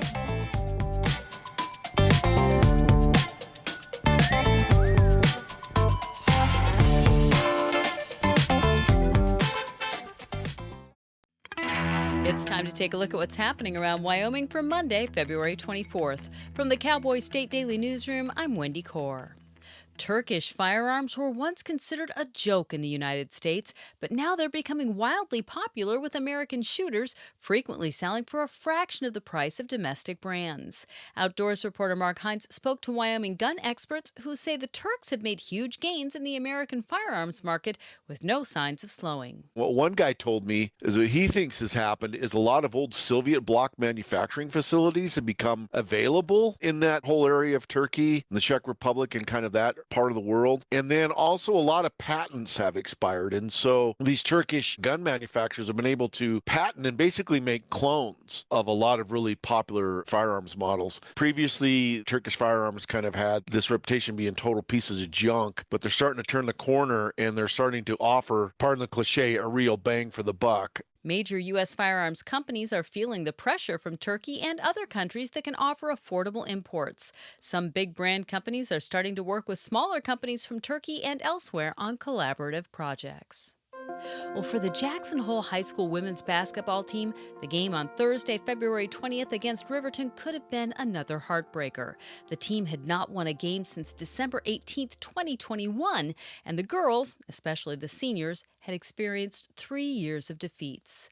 But Cowboy State Daily's David Madison reports that their losing streak was snapped in spectacular fashion with a last-minute three-pointer that changed the girls' record and their spirits. To Fowler, she'll try a three.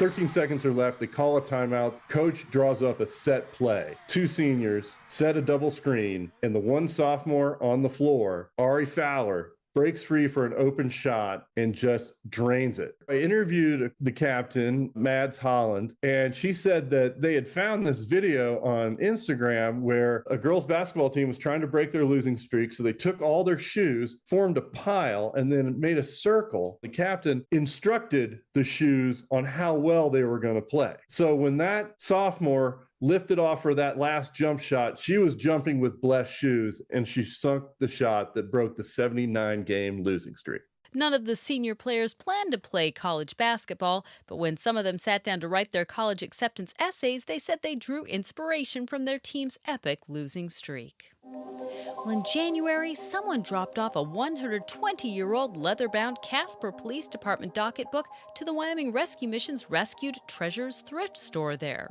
Cowboy State Daily's Dale Killingbeck took a look at that 1904 docket and said it was a chance to get a glimpse of life in the early part of the 20th century. People were riding horses recklessly and being ticketed for that. And also there was a house of prostitution that was raided, and there were quite a few fines levied there. And then a lot of drunkenness on the streets in Casper back in the day, and that was like a $5 fine typically. The department said getting the docket back is something special, and it will be put in a special display case so the public will have access to this piece of history. I'll be back with more news right after this. Looking to earn money for college while making a difference in your community? Join AmeriCorps Vista with Serve Wyoming. Vista members tackle affordable housing, food insecurity, and poverty across the state, all while promoting volunteerism. Enjoy a living stipend, health insurance, childcare, and college scholarships. No experience? No problem. Serve Wyoming is placing vistas with Lions Disability Transportation in Cheyenne, the Nicholas and Art Museum in Casper, and Rooted in Wyoming in Sheridan. Reach out to Serve Wyoming at servewyoming.org. Survival in Wild West Wyoming depended on treating illnesses without the help of modern medicine. Whiskey figured in a lot of treatments for all sorts of medical problems, some good and some not so healthy. Cowboy State Daily's Renee Jean decided to take a look into the history of these medicinal alcoholic drinks. Some of their remedies may have been a little bit questionable, like adding mercury to a whiskey type concoction and strychnine added to whiskey, for example, which caused an effect that felt, quote, like 1,000 baby tarantulas crawling all over you. One of the more popular home remedies of the day was called sarsaparilla, which is made from a blend of birch oil and the dried root bark of the sassafras tree. It was thought to cure all sorts of things, ranging from eczema to syphilis. And that's today's news. Get your free digital subscription to Wyoming's only statewide newspaper by hitting the daily newsletter button on cowboystatedaily.com. I'm Wendy Core for Cowboy State Daily. For a Native American child living in poverty, opportunities are limited and filled with obstacles. Generational trauma, poverty, and a disconnect from their culture. These children are looking for a new direction. A chance at a better life for their families and communities. At St. Lebre Indian School, Native American children get that chance. I like that they try to keep us safe. I do feel safe here. My favorite thing about Lebre is how they incorporate our cultural values into our everyday education. St. Lebre is more than a school. Here, every child gets the education and tools to become the change makers of tomorrow. Graduating from Lebre will allow me to attend bigger universities and colleges through their scholarship programs. Learn more about how St. Lebre is helping lead our children to a future that is proud, prosperous, and free. Learn more at stlebre.org.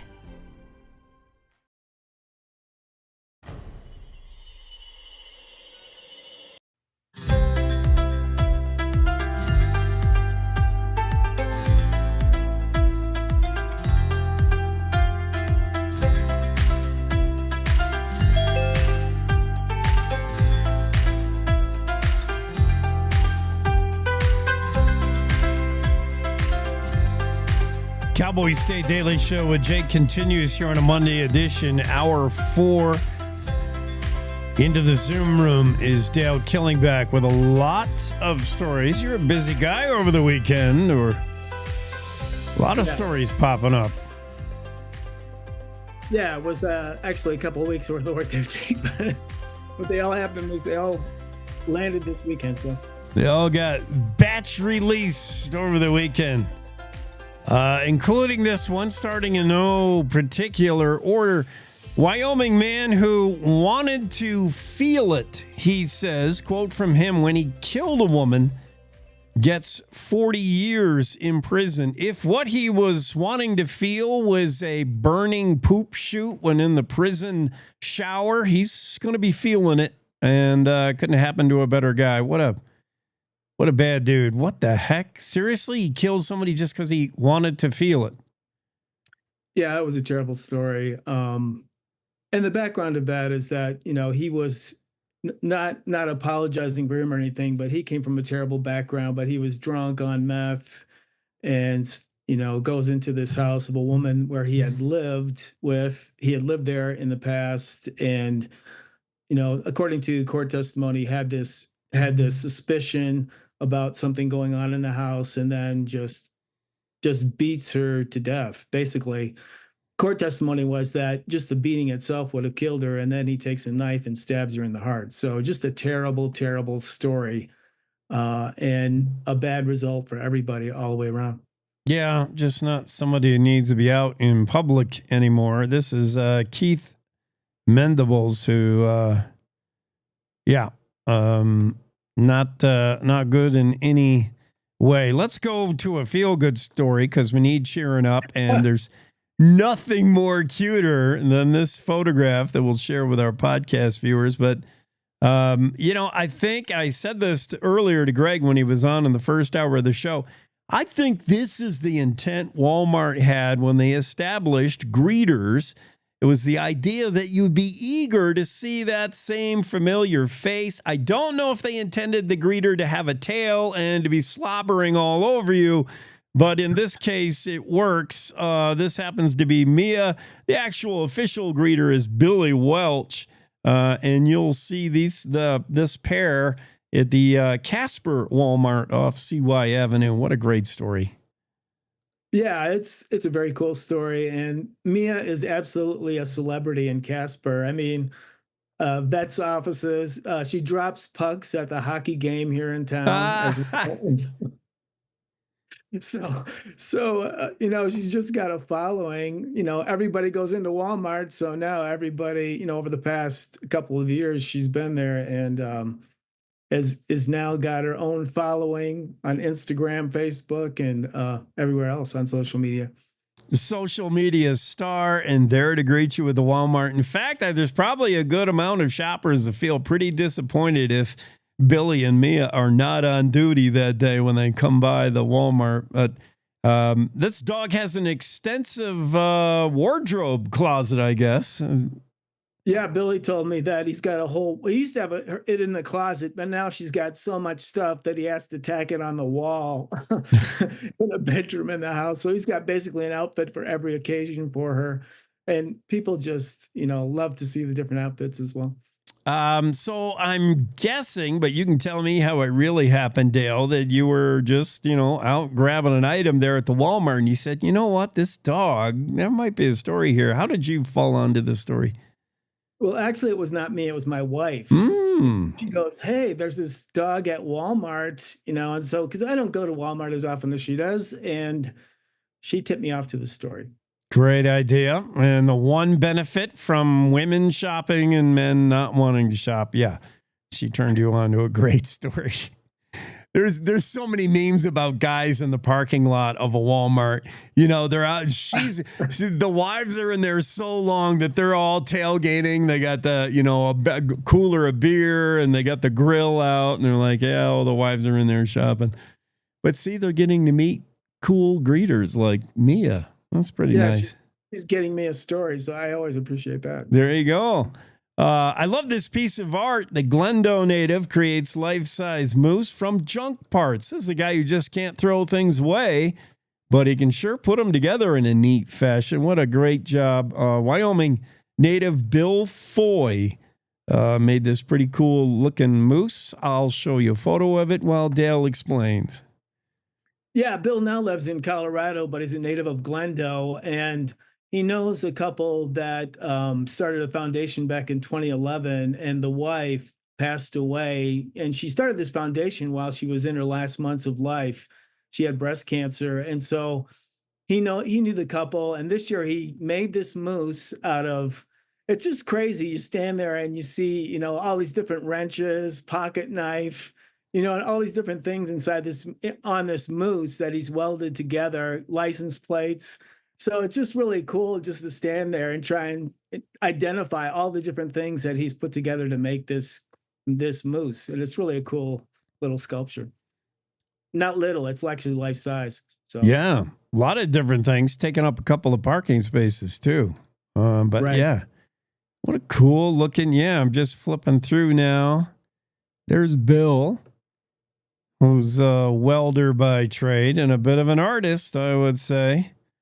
And he told me, he's trying to get to the place where he still has a welding shop down in Colorado. He welds for all the ranchers and farmers around there, but he's trying to get to the place where he can just do his art. And he told me that he's going to try and get to your neck of the woods this year with a couple of his sculptures, take it to Jackson and just kind of, see if he can get any orders up there. So.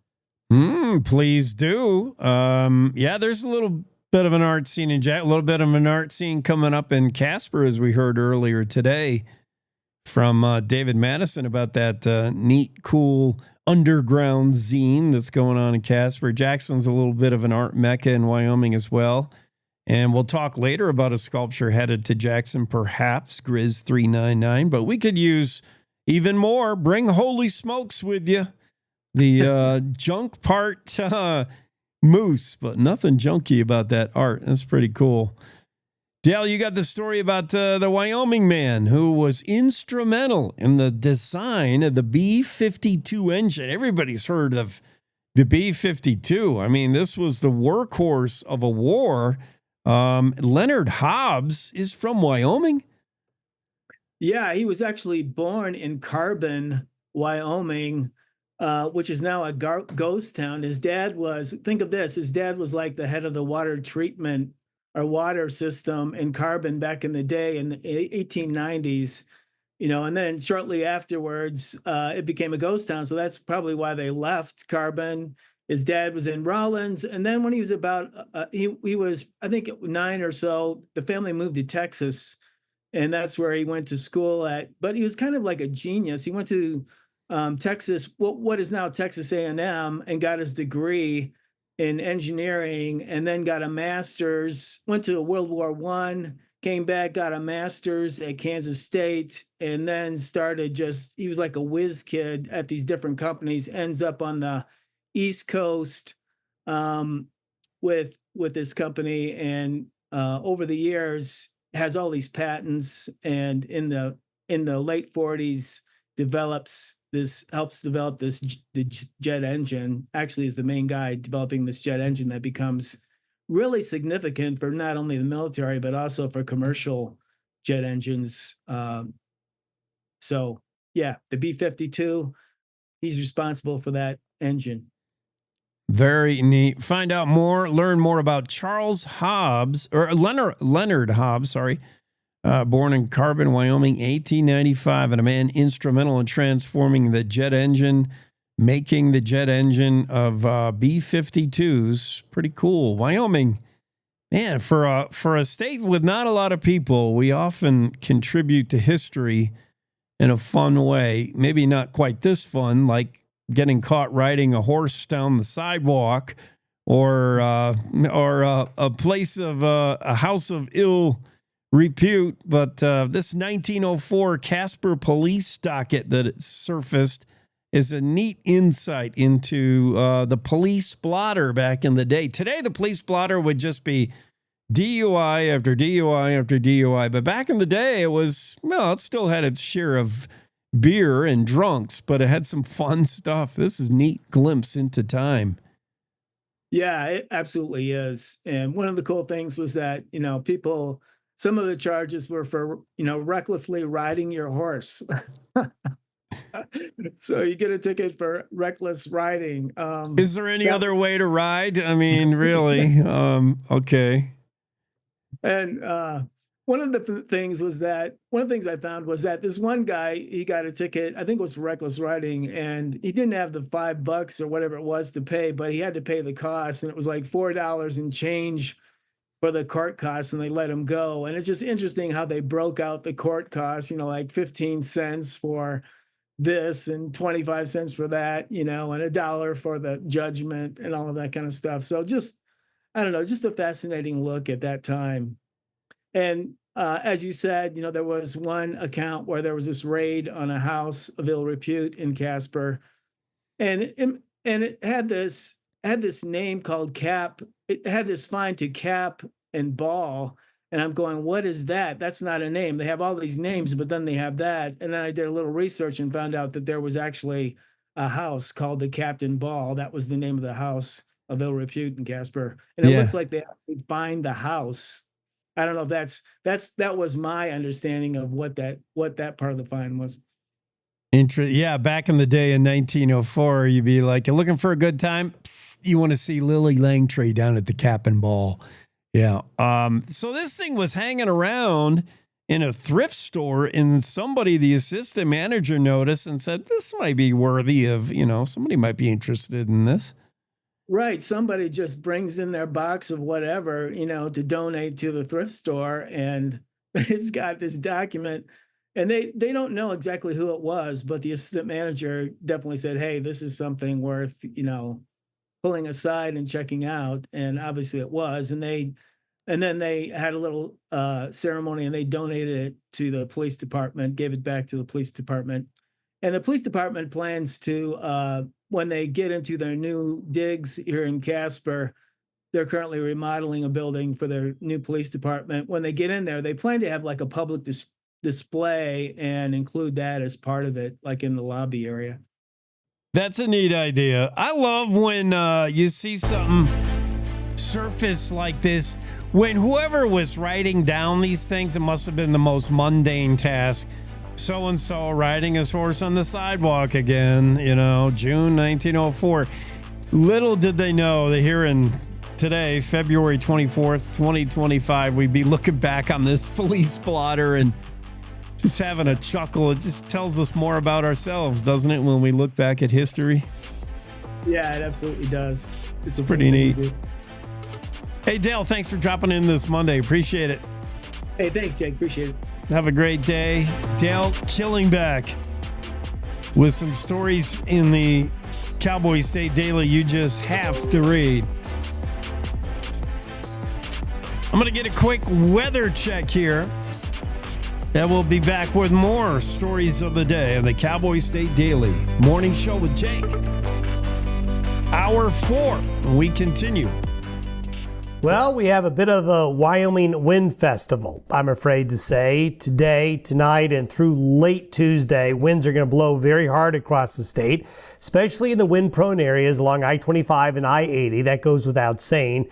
But we're also going to have some really strong winds over South Pass, very strong winds in the mountains and foothills west of Cody to Meeteetse, and Muddy Gap through the Shirley Basin, along those I-25, I-80, and even I-90 corridors. Strong westerly winds coming off the Pacific will race through, and that will make it very windy down low and on the east slopes of the mountains. Now, moisture will also come along with these Pacific winds, and we'll see more snow chances in Wyoming's northwest and northern mountains today, even a few snow showers in the southern mountains as this strong jet stream races across the northern Rockies. Now, winds should ease by Wednesday and Thursday, but through tomorrow, expect the winds to howl.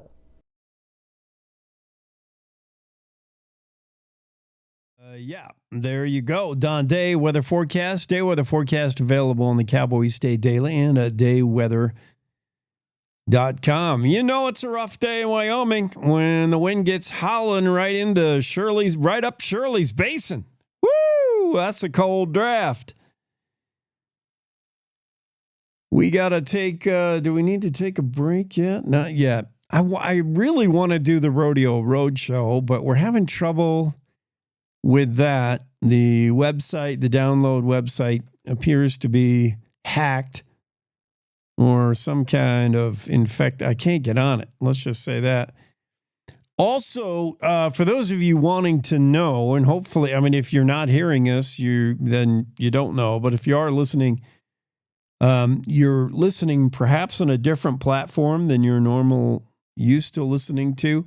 We've had some folks reach out to our text line, our studio line, which, by the way, is 307-999-8255. Always, you can reach us at 307-999-TALK.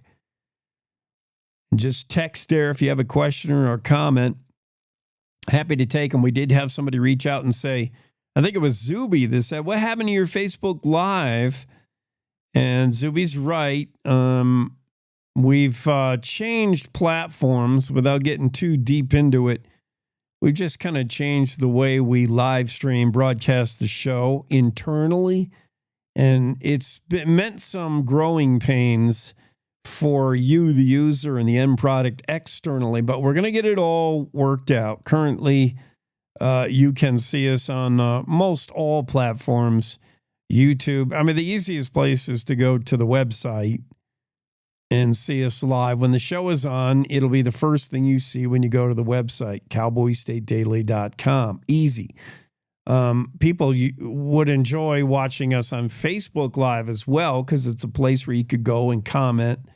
And we've been off of that for the last few broadcasts, but we'll be back on there soon as we get it all figured out. We'll be everywhere. We are everywhere, and we're getting even more powerful. Pretty soon, we're going to be on radio as well. So, yeah, we're working on it. Technical difficulties have knocked us off Facebook for a little bit, but we'll be back on it. Also, we'll be on radio soon. And then, of course, wherever you enjoy your popular podcasts, we're also the podcast version when you want to listen on demand anytime you're ready. We do that as well. Let's take a quick break. We'll come back and tell you why Turkish firearms are all the rage now. They were once scoffed at, laughed at.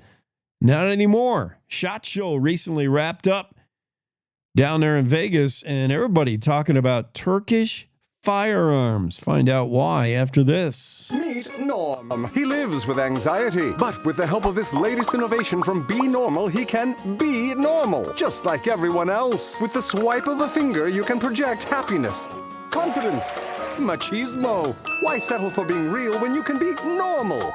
The Normal Maker. New from Be Normal. This item doesn't really work because there's no such thing as normal. We're all different. What we like, how our brains work. In fact, 1 in 5 of us live with mental illness. Don't filter who you are. Start by talking to someone you trust. And remember, there is no normal. Nestled between Casper Mountain and the North Platte River, you'll find the heart of Wyoming. With a bustling downtown centered around our outdoor haven, Casper is for adventurers, freedom seekers, and rule breakers who find beauty off the beaten path. So if touchable history, a vibrant community, and uninterrupted outdoor recreation define your travel itinerary, allow us to welcome you to the one and only Casper, Wyoming. Plan your trip at visitcasper.com.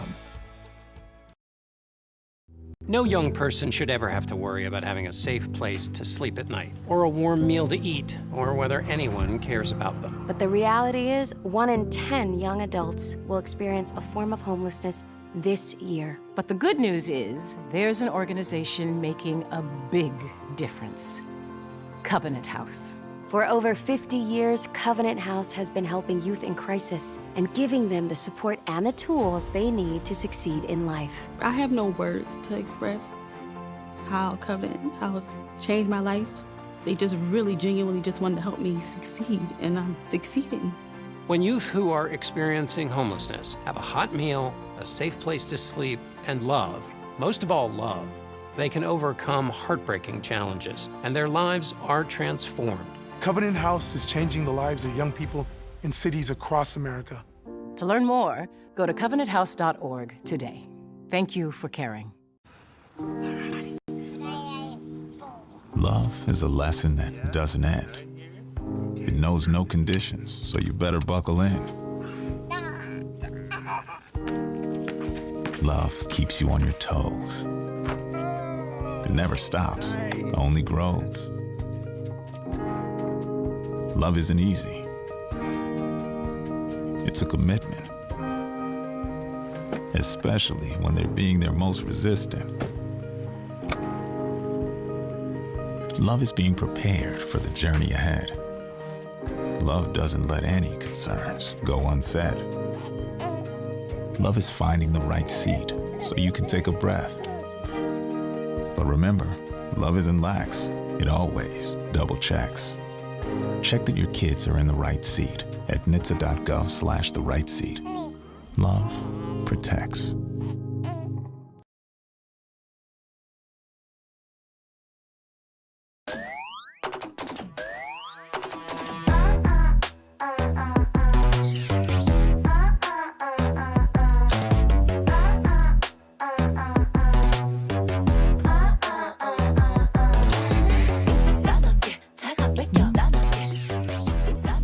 Cowboy State Daily show with Jake continues. Hour 4. This story from Mark Hines in the Cowboy State Daily dropped yesterday.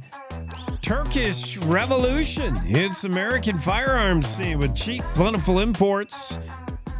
SHOT Show just wrapped up. That's the annual gathering of all gun nuts down there in Vegas. And boy, the buzz down there was Turkish firearm. Wasn't the guy from Turkey the guy in the Olympics that did the one-handed Turkey Olympic shooter? Wasn't that guy from Turkey? Yeah. Thought so. I'm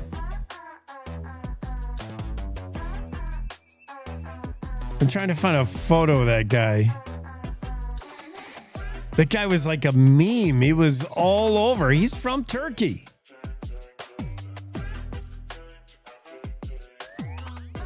Yeah, this dude. I'll share this with you. Hang on. Let me get it. Man, stupid interwebs. Every time you try to do something useful on the internet, you get redirected to dumb sites. Okay. Yeah, but the guy from Turkey who was in the Olympics. This is the dude. I don't know if he's firing a Turkish firearm, but he ought to be. This guy, Yusuf Dikek, Turkish air pistol competitor. Maybe we can find out what he was shooting. So all of a sudden, yeah, Turkey is on the map when it comes to firearms. It was the dude, he was just all casual. Everybody else has got the protective eyewear, and they got the earmuffs like this. And they might have like a wrist guard or some kind of support and an elbow. Like, they're all just duded up. And this guy from Turkey's got like one hand in his pocket, and he's just casual. He's just giving it the old Clint Eastwood. There you go. Bam. Gold medal. I don't know if he won a silver. He would have won the gold, but there was probably one judge that doesn't like Turkey. The Syrian judge gives you a 9.9. Boo. Everybody else gave him a 10 just because he came up there real cash. Just bam. Right in the middle. But, there's probably some adversarial nation to Turkey at the Paris Olympics in 2024. And the final score, Russian judge gives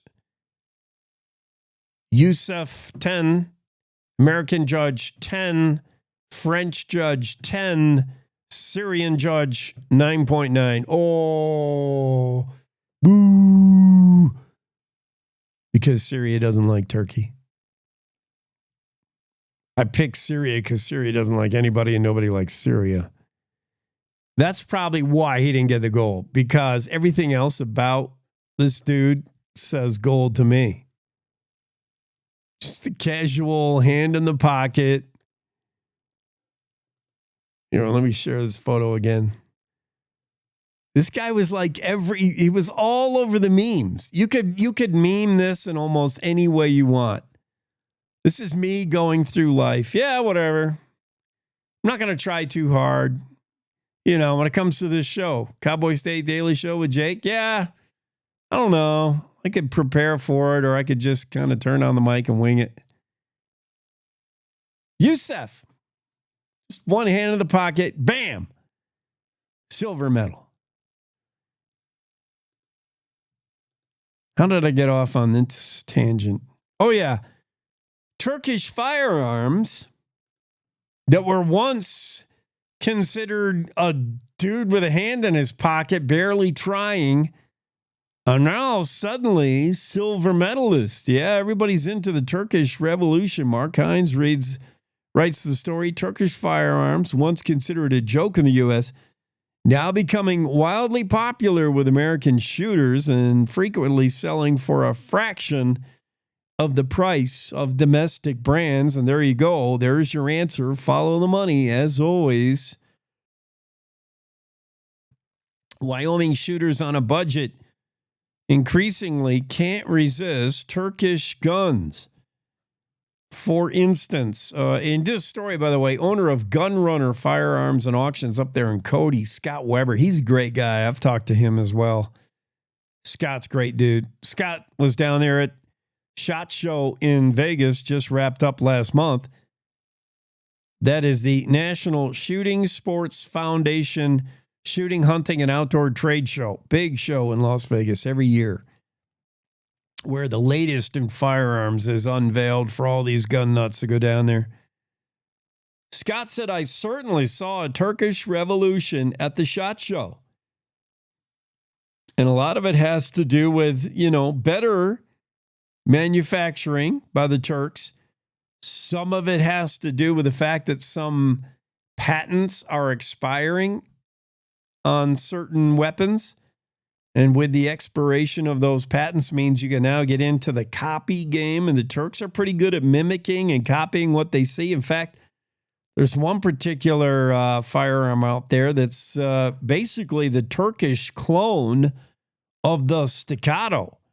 The Staccato 2011 has a manufactured suggested retail price of about $3,000.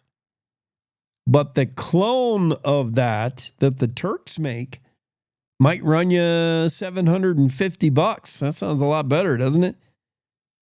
It was made by basically reverse engineering this Staccato. A Turkish gunsmith took the Staccato apart, as explained by Mark Hines. He's talking to Jason Croteau, a Riverton-based Wyoming tactical shooters training company he runs. Jason said, yeah, this Turkish engineer basically took the Staccato and took it apart piece by piece and then reverse engineered all the parts. And they built their own gun that's basically a clone, a knockoff of the Staccato for a fraction of the price, $750 compared to $3,000. And that's just one of the ways the Turks are getting back into the firearms game and getting back into the good graces of firearm enthusiasts and those purchasing guns. Mark Hines has more as he talks with Wendy Core about the story. Well, Turkish firearms were once considered a joke in the United States, but now they're becoming wildly popular, with American shooters frequently selling for a fraction of the price of domestic brands. Outdoors reporter Mark Hines spoke to Wyoming gun experts who say the Turks have made huge gains in the American firearms market with no signs of slowing. What one guy told me is what he thinks has happened is a lot of old Soviet bloc manufacturing facilities have become available in that whole area of Turkey and the Czech Republic and kind of that part of the world. And then also a lot of patents have expired. And so these Turkish gun manufacturers have been able to patent and basically make clones of a lot of really popular firearms models. Previously, Turkish firearms kind of had this reputation being total pieces of junk, but they're starting to turn the corner and they're starting to offer, pardon the cliche, a real bang for the buck. Major U.S. firearms companies are feeling the pressure from Turkey and other countries that can offer affordable imports. Some big brand companies are starting to work with smaller companies from Turkey and elsewhere on collaborative projects. More bang for the buck. Yeah, I like that. Mark Hines, interesting story. You want to check that out? It's the Turkish Revolution. It's hit American firearms scene with cheap, plentiful imports. That story in the Cowboy State Daily over the weekend. I told you, I touched on this a little bit earlier. We were talking about that cool moose sculpture done by the Glendo artist. I'm trying to think of a place where you could sell a sculpture, where you would likely to see a sculpture in Wyoming. And of course, it's Jackson Hole. It's a little bit of a mini art mecca. Well, on that note, new sculpture of 399, Grizz 399, and her 4 cubs is being planned to memorialize the world's most famous bear. You can expect to see this monument, this huge bronze sculpture to be put up in Jackson pretty soon. And it's going to be done by sculptor artist Jocelyn Russell. And Jocelyn is the perfect person to make something like this. Let me share the photo of what the sculpture might look like when it's finished. She's pretty well suited to do this. Jocelyn Russell is well known in the Jackson Hole area for similar work. Currently, what is called the Grizzly 399 Legacy of Love project is in the fundraising stage, hoping to raise some $450,000 to build a huge bronze sculpture of the Queen of the Tetons.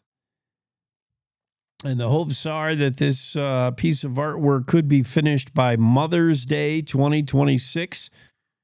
Wouldn't that be fitting, Mother's Day? Jocelyn Russell is the lead sculptor of the project. She's already created a clay model depicting Grizz 399 and her quad of cubs the year she had the 4. It'll serve as the basis for the 1.5 bronze sculpture when it's finished. The life-sized or 1.5 size, bigger than life size work. Russell, I'll share the photo of her, the mini sculpture. This is her working on the little bitty sculpture, the little model from which the big piece of work will be fashioned. That's her working on Grizz 399. And I know Jocelyn said, she was thinking about how to pose the bear in her work. And she settled on having the bear be on all 4 feet. Russell said it was important to her that Grizz 399 be on all 4 legs rather than towering on her hind legs. And that's often the iconic view whenever we see an artist portray a grizzly bear. Often artists like to show them standing on their hind feet as they try to sniff the air to get a smell of something. And she said it would have been easy to go there. That's the way everybody does it. But she said, I wanted to make sure I didn't do something similar to anyone else, Russell said. And she said, standing is the classic pose. Anyone might choose at first. But, quote, I wanted to portray her as a guardian with her cubs standing tall. So she's got the cubs up there on their hind feet. Meanwhile, 399, she's on all 4s, making sure that everything's okay, being the great mama that she was. Be interested to see if that project gets off the ground. That's ambitious, hoping to raise some $450,000. That's a lot of money. But in Jackson Hole, maybe not as much as in other places. This story from Renee Jean about solar panels and those folks looking to install solar panels in their own private home. It stems from a story that Renee did about a week or 2 ago that talked about a solar panel project, and this one was more of an industrial size. It inspired some folks to write into Renee who said, let me give you some tips on how to do your own home solar panels, some things you want to watch out for, some things you want to make sure you do, some pitfalls you want to make sure you avoid. That was back when she wrote that story about the Happy Valley family that found its own solar panel system journey was a bit of a nightmare. Other readers wrote in and told her, well, this is how you do it right, and this is what I learned. One of them was Wayne Walker, who is a University of Wyoming graduate. He now lives in Arizona. He installed solar panels at his home in Arizona 4 years ago, and he's never looked back. He loves it. He said so far, power generation is on track to pay for his $19,000 system. That's how much he had to outlay. He said he'll recoup that easily in about 8 years. He told Cowboy State Daily, he said, up there in Wyoming, you're a little further north, so the sun doesn't shine for as long, but you've still got a great amount of sunny days, and it's not like other places where it's cloudy a lot. So solar works in Wyoming for the abundance of sun. Deb Handel also talked to Renee Jean of the Cowboy State Daily and shared her experience. And Deb said, once you get past the outlay, and by the way, everybody suggests you do not lease the solar panels. They said that's a bad idea. There are companies out there that will lease you the panels, which allows you to avoid the initial capital outlay, which can be extensive if you don't have 20 grand or so laying around. But leasing is a bad idea, most people say. Deb Holland especially. She said leasing companies get a lot of people because they'll say no money down, and it'll reduce your payments, but it's a terrible deal, Deb said. What they don't tell people is when you lease solar panels, no matter what company you use, they'll put a lien on your house because you don't own the solar system, which makes it very difficult and complex when you go to sell your home. Could have a real problem. And the cost of taking the panels out is extensive. So don't lease, say Deb Handel and other experts. And listen to Deb. She said, since I put the panels in, I haven't paid an electric bill since 2008. How to do it right. Solar panel for your home. Read about it in the Renee Jean story in the Cowboy State Daily. We'll be back, wrap up this show's stories on this Monday edition right after this quick break. See you in 3. Wyoming is a place of unlimited potential, a place that inspires us to dream. Since 2014, Wyo Lotto has given back over $180 million to our great state through transfers, winnings, commissions, and more. Dollars that have gone directly into your cities, towns, and counties. Dollars that have changed lives and set dreams in motion. Thank you, Wyoming, for a legendary 10 years. We can't wait to dream up what's next. What is the Religious Freedom Restoration Act, and why does Wyoming need it? In 1990, the U.S. Supreme Court tried to give government more power to step into the First Amendment religious rights of Americans. That decision concerned so many people that in 1993, Congress passed legislation called the Religious Freedom Restoration Act. That happened in a nearly unanimous bipartisan vote. This legislation simply returned cases on religious freedom to the long-held standard that the Supreme Court had tried to overturn. Since that legislation only applied to the federal government, it was also determined that each state should pass its own laws protecting religious freedom. Since then, 28 other states have passed these kind of laws, and even more have court opinions providing similar protections. Sadly, Wyoming is not one of them. It's time for Wyoming to defend the First Amendment and pass a Wyoming Religious Freedom Restoration Act. When it comes to making plans, you are the best. Those 9 months were also 273 days of planning. What about your daughter's first costume party? It was out of this world. And let's not forget those barbecues you plan in detail for your family and your more vegetarian by the day best friends.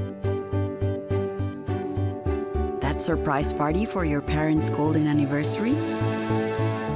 You get the golden planning. The same way you plan each detail for those moments, start planning to protect you and your loved ones from a natural disaster. Sign up for local weather and emergency alerts. Prepare an emergency kit and make a family communications plan. Protecting your family is the best plan you can make. Year after year, we continue to serve new neighbors across our state. For over 40 years, our trust and wealth management services have grown our roots in Casper. And now we're excited to have offices in 3 Wyoming cities. We're here to help you achieve your financial goals and provide the kind of service that you expect from a Wyoming business. Because at Hilltop Bank, community means Wyoming.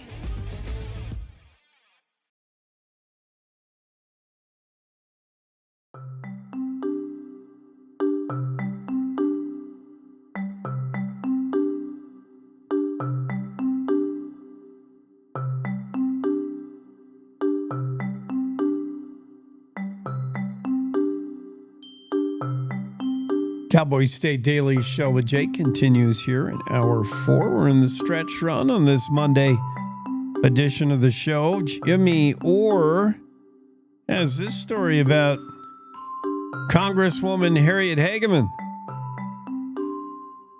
who received a standing ovation Saturday while speaking at the annual Conservative Political Action Conference in Washington, D.C. The crowd roared when she mentioned Liz Cheney was nowhere to be found in Wyoming. Oh, I can imagine. chairwoman of the House Anti-Woke Caucus, provided Wyoming Congresswoman Harriet Hageman with plenty of material in Saturday's address to the annual CPAC in D.C. Hageman was chosen in late December to head up the caucus designed to root out all far-left political programs from the federal government. Couldn't be a better person to do that. Hageman took the opportunity to talk about wildfires a lot. She mentioned the wildfires in California just recently, and she said this catastrophe was years in the making, the California fires. With resource management, overregulation, failed water policies, all finding their roots in a fixation on climate change and global warming. And because of that, she said, California wildfires. And it's not just California, Hageman added.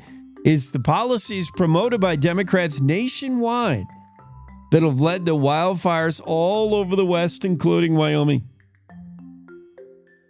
Hageman would know her own home ranch, where she grew up, threatened by wildfire. Nearly burned down. I think some of it did get scorched.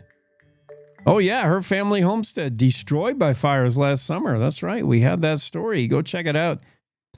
Pat wrote that story back on August 3rd, 2024. So, yeah, Harriet knows all too well about the dangers of wildfire and what she says is Democratic policies that have allowed wildfires to become bigger and more frequent. Her appearance the other day over the weekend at CPAC, interesting. Jimmy Orr has that story. Speaking of politicians, the only high-ranking Wyoming delegate we have not yet spoken to is Senator Cynthia Lummis, and we hope to have her on the show not only this week, but on a regular basis. We've reached out to Lummis and her office, and they're eager to kind of do something regular, which would be really cool. We were hoping to have Senator Lummis on tomorrow, but we couldn't work out the schedule. We are on a jam-packed schedule, and Senator Lummis, of course, she's going 9-0 all day, all night. We couldn't get it worked out tomorrow, but we'll get her on the show here, hopefully on a regular basis, and that'll be a lot of fun to be able to talk to all these lawmakers, policymakers from Wyoming. We've already talked to Senator John Barrasso, the number 2 big dog in the GOP. We've talked with Congresswoman Harriet Hageman. And the last one we got to get to, we saved the best for last. We'll get Senator Lummis on the show here shortly. Lawmaking going on down there in Colorado is a little bit scary. If you're a Second Amendment firearm owner, Mark Hines had this story that popped out on Saturday. Colorado Senate passes sweeping ban on semi-automatic firearms. Colorado lawmakers one step closer to passing a sweeping ban on semi-auto rifles, shotguns, and pistols. One Wyoming gun rights advocate called it one of the nation's most restrictive gun laws. The Senate passed Colorado Senate Bill 3. It cleared the Senate on Tuesday by a vote of 19-15. Pretty much along party lines, the Democrats all voted for the ban. The Republicans voted against. Only 3 Democrats broke party ranks in the vote. It was close, but as Aaron Dorr says, Aaron Dorr is a policy advisor for Wyoming gun owners, and he spoke with Mark Hines. He said, I think this is a good reminder of what happens when the Democrats get control. What Colorado is trying to do, of course, is address these so-called assault weapons by banning them, Colorado has seen numerous mass shootings, including the horrific 2012 mass murder in the Aurora movie theater. The shooter used an AR-15 rifle similar to other weapons used in high-profile mass killings in Colorado and in other states, commonly dubbed assault rifles. These semi-automatic weapons could soon be banned in Colorado if Senate File 3 moves all the way through. Mark Hines keeping an eye on that bill down there in Colorado. Wallet Hub came out with its list of America's most sinful states. Thankfully, Wyoming was not among the top ranked when it comes to sinful states. Here's what they judged it on, by the way. There was an anger and hatred rank. There was a jealousy rank, excessive vices rank, and a greed ranking.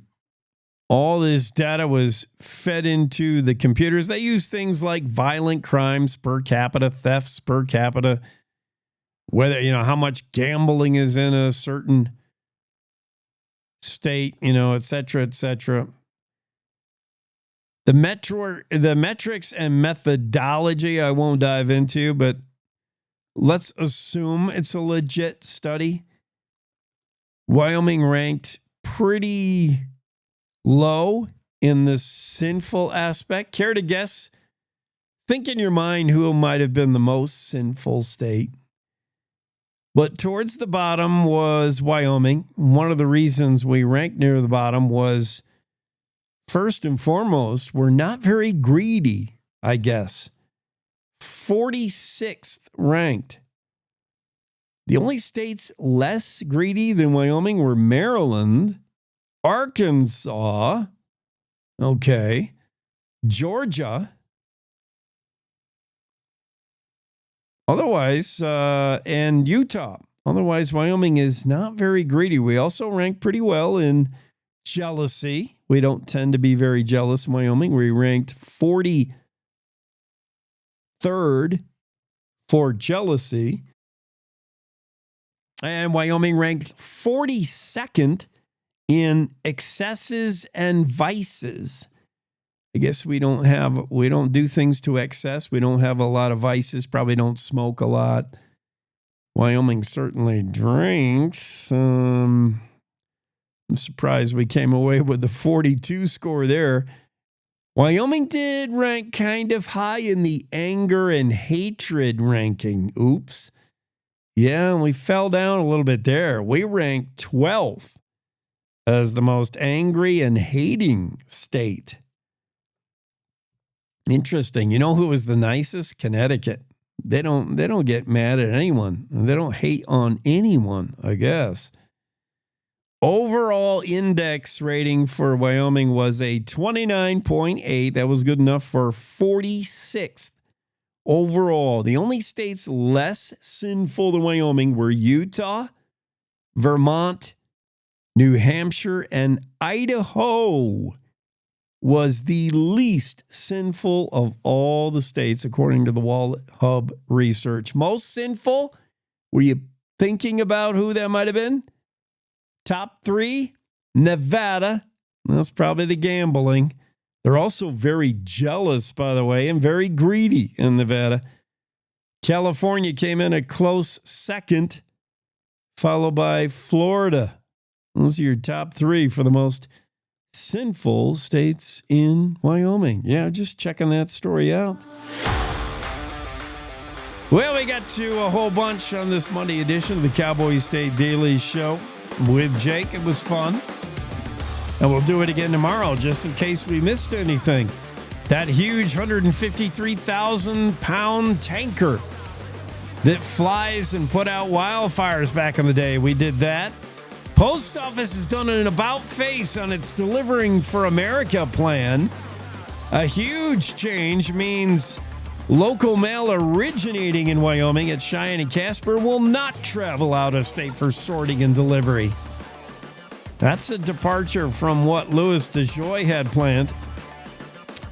One bill making its way through the legislature proposes to overhaul how base property taxes are calculated, as we talk about property tax relief in Cheyenne. The Turks are making better firearms. We got the coolest Walmart greeter you're ever going to meet. Mia, the dog, all dressed up in the Casper Walmart. That was a fun story. Yeah, these stories and a whole bunch more are what we covered on the Cowboy State Daily Morning Show with Jake. That's going to do it for us today. We'll see you again tomorrow, same time. Enjoy your Monday.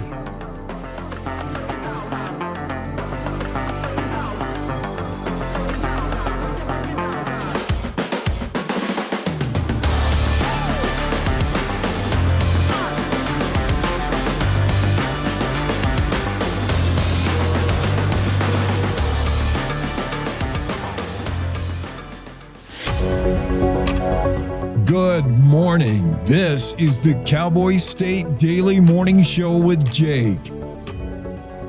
The new way Wyoming wakes up.